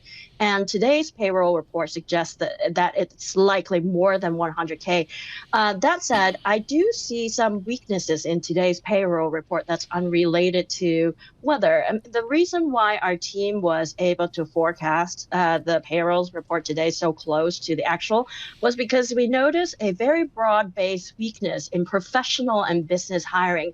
And this is actually dispersed quite across geographic regions. So it's not just in Florida. I think the Fed staff will be poring over this data today, and we'll see what we saw, which is that there is still some cyclical weakness, and the unemployment rate should be rising from here on out. Chris Lowe over at FHN Financial, Paul Sweeney, says it was clobbered by the hurricanes, but he agrees with Dr. Wong. There's something else going on here. Something else going on. Anna, why do you think the unemployment rate, at least the headline's pretty steady here at 4.1%? Is that a good reflection of where we are? Yeah, Paul, everybody now is looking at the unemployment rate at 100th decimal point. So it actually rose from 4.05 to 4.14, which is actually quite substantial. It so So we, part of what's going on is that the election, we have documented that this is the costliest election ever. And there's a tremendous amount of spending on protective services in government services in swing states. And so we have seen that this is supporting the household survey to some degree. But that should go away in December. And that's another reason why we do think the unemployment rate is going to rise quite sharply towards year end. Well, stop. Cut with the suspense, Dr. Wong. Are we popping 5% sometimes out towards spring training where the Yankees re-justify themselves? Tom, you just spoke Greek to me. I don't understand any of Okay, out in the Citrus, let me speak in English. When the Citrus League dawns in Tampa, and I think it's February 22nd, are we going to be popping a 5% unemployment rate? I think February might be a little bit too soon for a 5%. If our forecast came to pass, I think it would be in the second half of next year. Just so you know, Robert Thaler, Cubs fan, would have nailed that in Chicago. Missed it. Wages, Anna, we got on an annual basis still kind of clocking in there around 4% average hourly earnings growth. That seems pretty darn solid for the working folks out there. Yeah, so a lot of the weather, what the weather did to the payrolls is that it knocked off these lower earnings jobs out of the payrolls, and that should artificially boost the average hourly earnings. And I think that's what we are seeing, because earlier this week we did get the ECI Employment Cost Index, which holds this compositional effect constant. And that's the one that the Fed pays more attention to. That is suggesting wage growth is softening. So, but again, we're still above inflation there. So I guess the question for the consumer out there, the consumer's real purchasing power, is it still positive? I think cumulatively in the past 3 years, not. Okay. Not. All right. So where do we go from here with this labor market? I mean, and more, I guess more importantly, where do you think the Fed believes this labor market's going to go? Are they watching it to see if we see this tick up in unemployment to a level that maybe they're not comfortable with?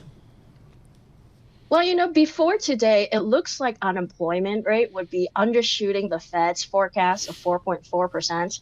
I think right now this payroll puts it back on that path to meet their forecast.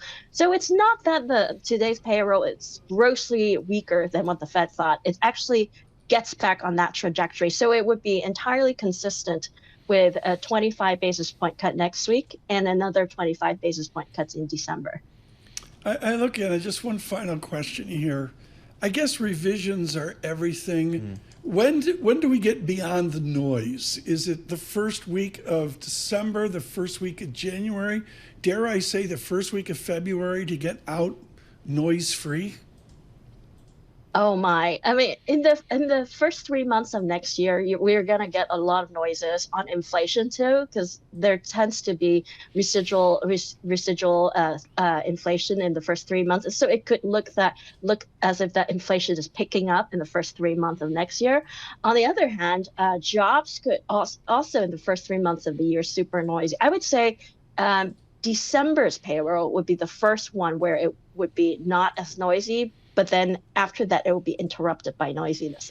Thank you so much. Greatly appreciate it. Dr. Wong with Bloomberg Economics. I really can't say folks enough. You'll see her publications, particularly she does a killer job along with all the team out on LinkedIn. Huge value to go out to LinkedIn to follow Anna Wong and Bloomberg Economics. Election coverage Tuesday night. We have an incredibly special treat for you Monday. We are thrilled to tell you moments ago learning that Bob Woodward of the Washington Post will join us Monday in the 9 o'clock hour. We're not going to do the Trump, Harris, page 342, Bob Woodward. What did you say? We're going to talk to Bob Woodward for all of you voting Republican, voting Democrat, in the middle, 1.2% undecided voters? I guess. We are going to talk to Bob Woodward about the length of American democracy from his work with Carl Bernstein in 1971-72. What a great way to end up towards the Exactly. election. Tee us right up for the election on Tuesday, Tom. So Bob Woodward will be a welcome discussion. Maybe the House. I should have the troops at the House watch the movie this weekend. Yeah, absolutely. I mean, he sort of looks like Redford. Sure. Yeah. I mean, I can see it. I can see that. Bob Woodward with us, 9 o'clock hour. Just get goosebumps off that. It'll be just really a privilege to have him on. Whatever your political background, we're not going to get into the angst and the anger of America that we see across this weekend. Again, David Gura with our coverage across Pennsylvania. That leads us to election coverage Tuesday night, 5 p.m. Matthew in lines, and at 7 o'clock joining John Farrow and AMH. AMH will show up. She burnt her Yankees jacket. I saw her do it. No. It was like the Pope. There was white smoke coming out of our world headquarters. Bloomberg Surveillance.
Markets, headlines, and breaking news 24 hours a day on Bloomberg Radio, Bloomberg Television, and the Bloomberg Business app. This is a Bloomberg Business Flash.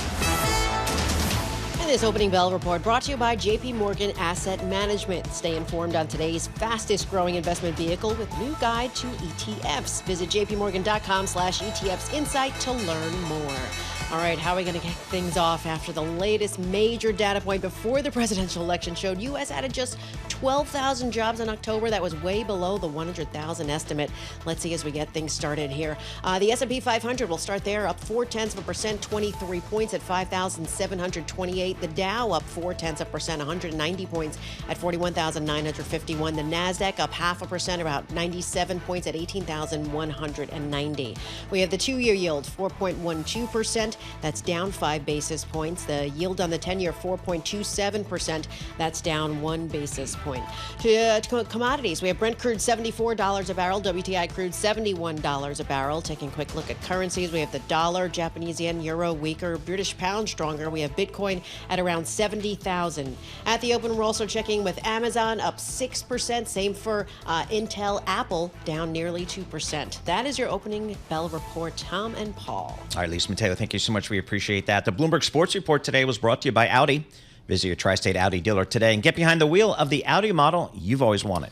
Ira Jersey publishing moments ago with Will Hoffman. Let me quote it exactly, Paul. He joined us here a while back on Aston Villa Soccer. That was the high point of the show. Quote, yesterday, they suggested, this is Anna Wong's team, they suggested Fed Chairman Jerome Powell might prepare the market for a December pause in the current rate-cutting cycle. Mr. Jersey stays with that. Okay, all right. No mention of Aston Villa, I've heard Tottenham. it referred to, a skip. Okay. Oh, okay. We'll pay attention to that. A pause, a skip. A skip. I like that. I haven't heard that as well. Okay, get out the map, folks. I mean, the line is Tiffany Wilding's working today.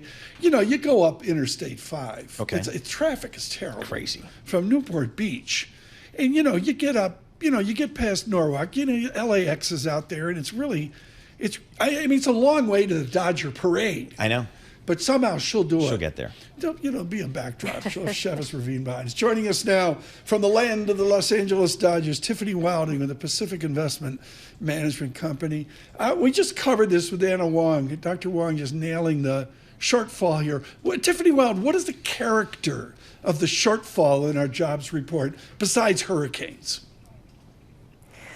Well, so you want to try to think about the underlying trend in the economy, and any given data point will have idiosyncratic factors. Obviously, we had 2 hurricanes. We also had a strike at Boeing that impacted this data.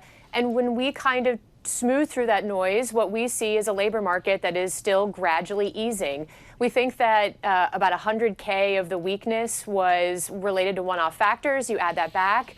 You know, that's about 100,000 jobs that were created, and you know, that's still, you know, not great. So you know, so we kind of think of this as something that keeps the Fed on track, continuing to cut interest rates.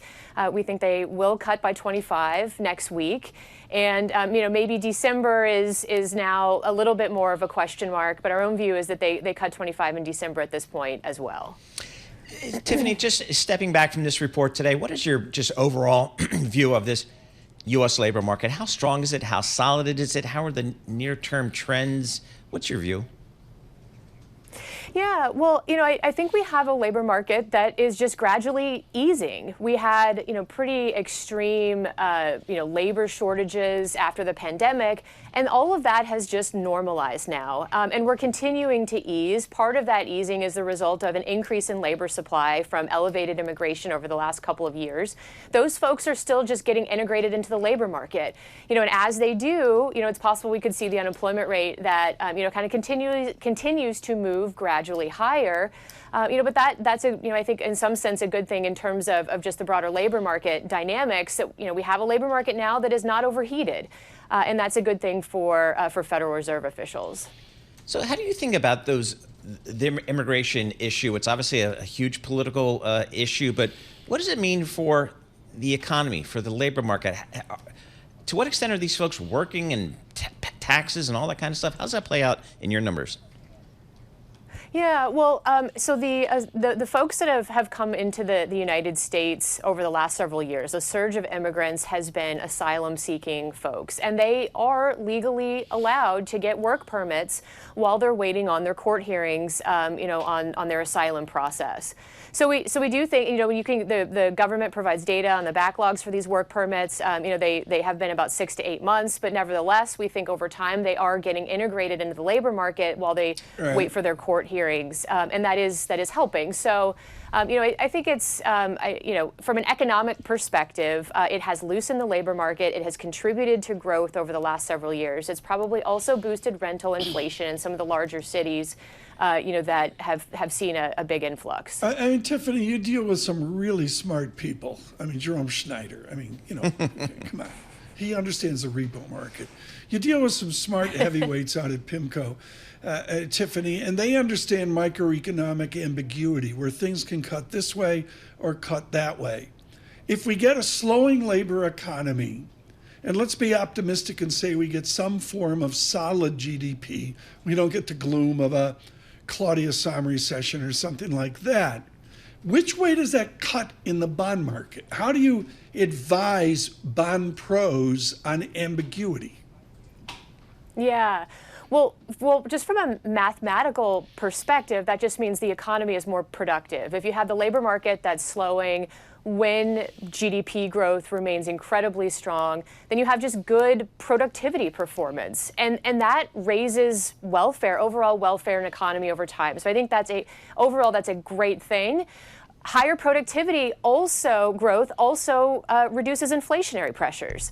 So that's great for the Fed as well. And what it does is it allows the Fed to gradually ease interest rates, to continue to support the economy, reduces the risk of hard landings, and we can kind of keep those welfare gains over just kind of going. So we think here the Fed does have room to cut interest rates over a range of economic scenarios. We do think inflation's gradually heading back to target. Right. Labor markets back in balance make us more confident of that. I mean, I got to get this. I have not even looked at this, Paul. I've been remiss on this. November 7, December 18th. Okay, fine. Where am I here? 2025. I'm going to get there. January 29. Okay. And then March 19. So 4 meetings out. Tiffany Wilding, we're out to March 19 as well. By then, the nonlinear rate cuts really begin to have impact. Can you give me a calendar date where they really have impact if they cut 25 beeps? Yeah, well, I mean, obviously these things are uncertain, and just how interest rate sensitive the economy will be as the Fed cuts is something that we will have to just gain more information on. And I think ultimately that's why they want to start cutting interest rates. And that's why they'll probably do a sequence of cuts to see how the economy reacts, and then they can slow down a bit, or speed up if things aren't looking so good. But I think at this point, the economy was not that interest rate sensitive as the Federal Reserve was raising interest rates. And so there's a big question mark on, well, maybe it won't be that interest rate sensitive on the way down either, but they need to try to gauge that. And we think they do that by just cutting and seeing what happens. Is the risk to cutting and see what happens, is one of the risks that inflation reignites, if you will? Some people are starting to talk about that. I'm hearing more of that over the last couple of weeks, that type of discussion. Yeah, I mean, I think, certainly you could see an economy that starts to reaccelerate as you have capital expenditures reaccelerate as rates fall. That could certainly happen. But I think what's interesting, the interesting dynamic now, at least, is that we have seen productivity just incredibly strong in the United States. So that has broken the link in some sense for how growth flows through into inflation, better growth outcomes. So I think there's just again, this is a world of uncertainty. In that uncertainty, the Federal Reserve will go slow. They will go gradually. Obviously we have an election next week. We can't forget about that, which could have major economic effects or major economic policy impacts. So I think the Federal Reserve at this point, we are at a elevated level of rates and policy that is more consistent with pandemic-related environment, and we're moving out of that environment now. Tiffany, one more question. Tiffany Wilding on the housing market is part of our American economy. Sweeney's apoplectic because we're going to 8.5% mortgage rates any day here. You're out at Newport Beach, where I understand the smallest boat is 75 feet. What's your view on the American housing market? Well, so, the housing market, there is a shortage of affordable housing, and that is going to keep the housing market, in terms of activity, real investment activity, it's just going to keep it supported. And, I think the interesting thing about the current environment is just as the Federal Reserve cut interest rates by 50 basis points, you actually haven't seen mortgage rates fall.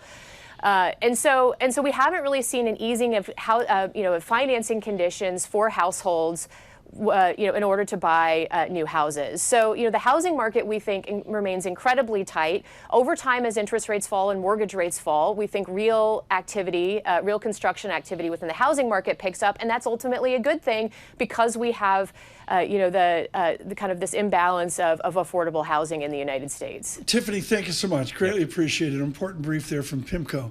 Tiffany Wilding, their chief economist. The President of the United States moments ago releases, and Paul, I'm going to be direct here, a carefully crafted 3-paragraph essay on the jobs report. We're going to quote it, we can't quote the whole thing. We don't have time for that. But I can just pick just one part of this, Paul. We have the lowest average unemployment rate of any administration in 50 years. Our economy has grown more than any presidential term this century. I think that's the 21st century. Yep. Incomes are up $4,000 over prices, and inflation has fallen nearly to its 2% target. And there's like 4 times more of that, including Boeing and all that. I believe that's a political document from 1600 Pennsylvania Avenue. Yep, and it's 4 days before an election. It's interesting because that's what the data tells you. But I think if we go out and we talk to the folks on the street, all they know is they're paying so much more for stuff at the supermarket, for example, and the restaurants than they did 4 or 5 years ago. And that absolute level of prices, that's inflation to them, and that's inflation to a lot of folks. Even though, we had Matt Winkler in here, the founder of Bloomberg News, just a week ago. He had an opinion piece out showing you that, really, your stuff that you're buying at the supermarket, it's actually less of your paycheck than it was 4 years ago because wages have actually increased now. But it doesn't feel like that to a lot of people. To a part of America, the haves and the have-nots.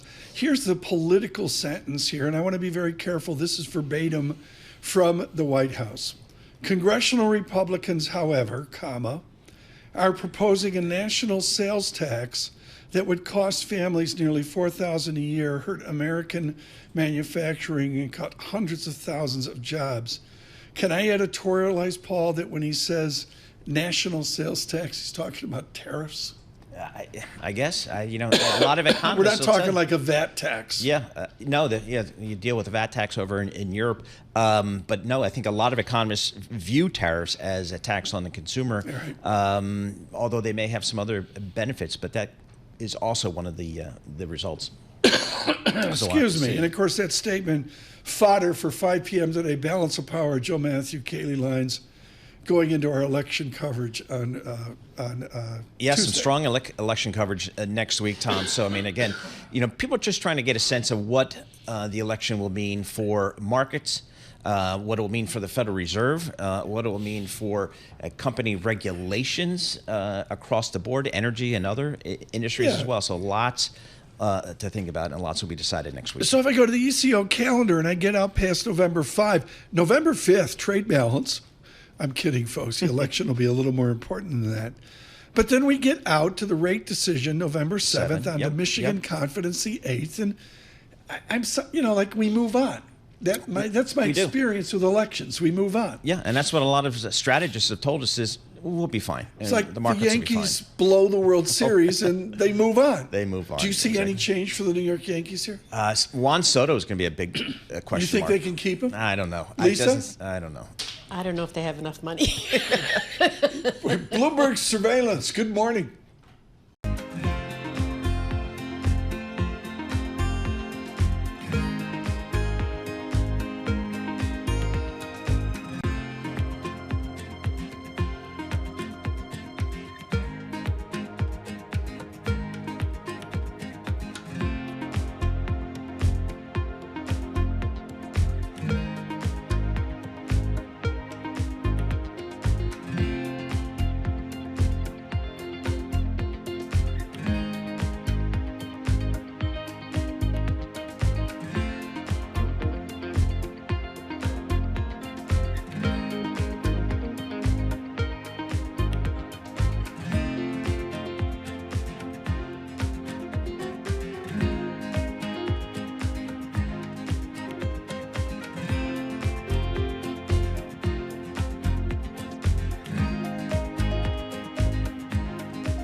Markets, headlines, and breaking news 24 hours a day on Bloomberg Radio, Bloomberg Television, and the Bloomberg Business app. This is a Bloomberg Business Flash.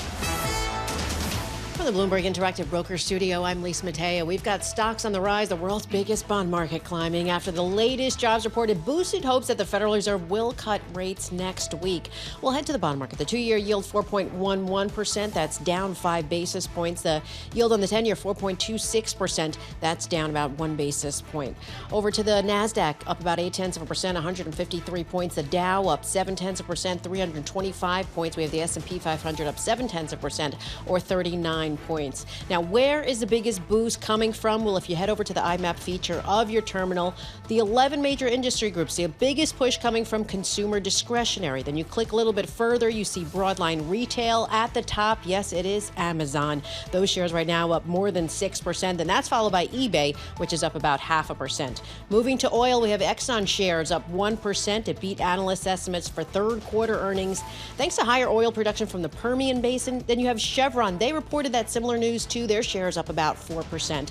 And finally, Boeing up 2%. And this is after the company union leaders reached a tentative agreement, but members still have to wait until Monday. That's when they vote on that new offer. That is your Bloomberg Business Flash. Tom and Paul. Lisa, thanks so much. This has snuck up on us because, Harvard had a loss there or something, doom and gloom. And all of a sudden, they're like the second best thing going in Ivy League football, in the FCS as well.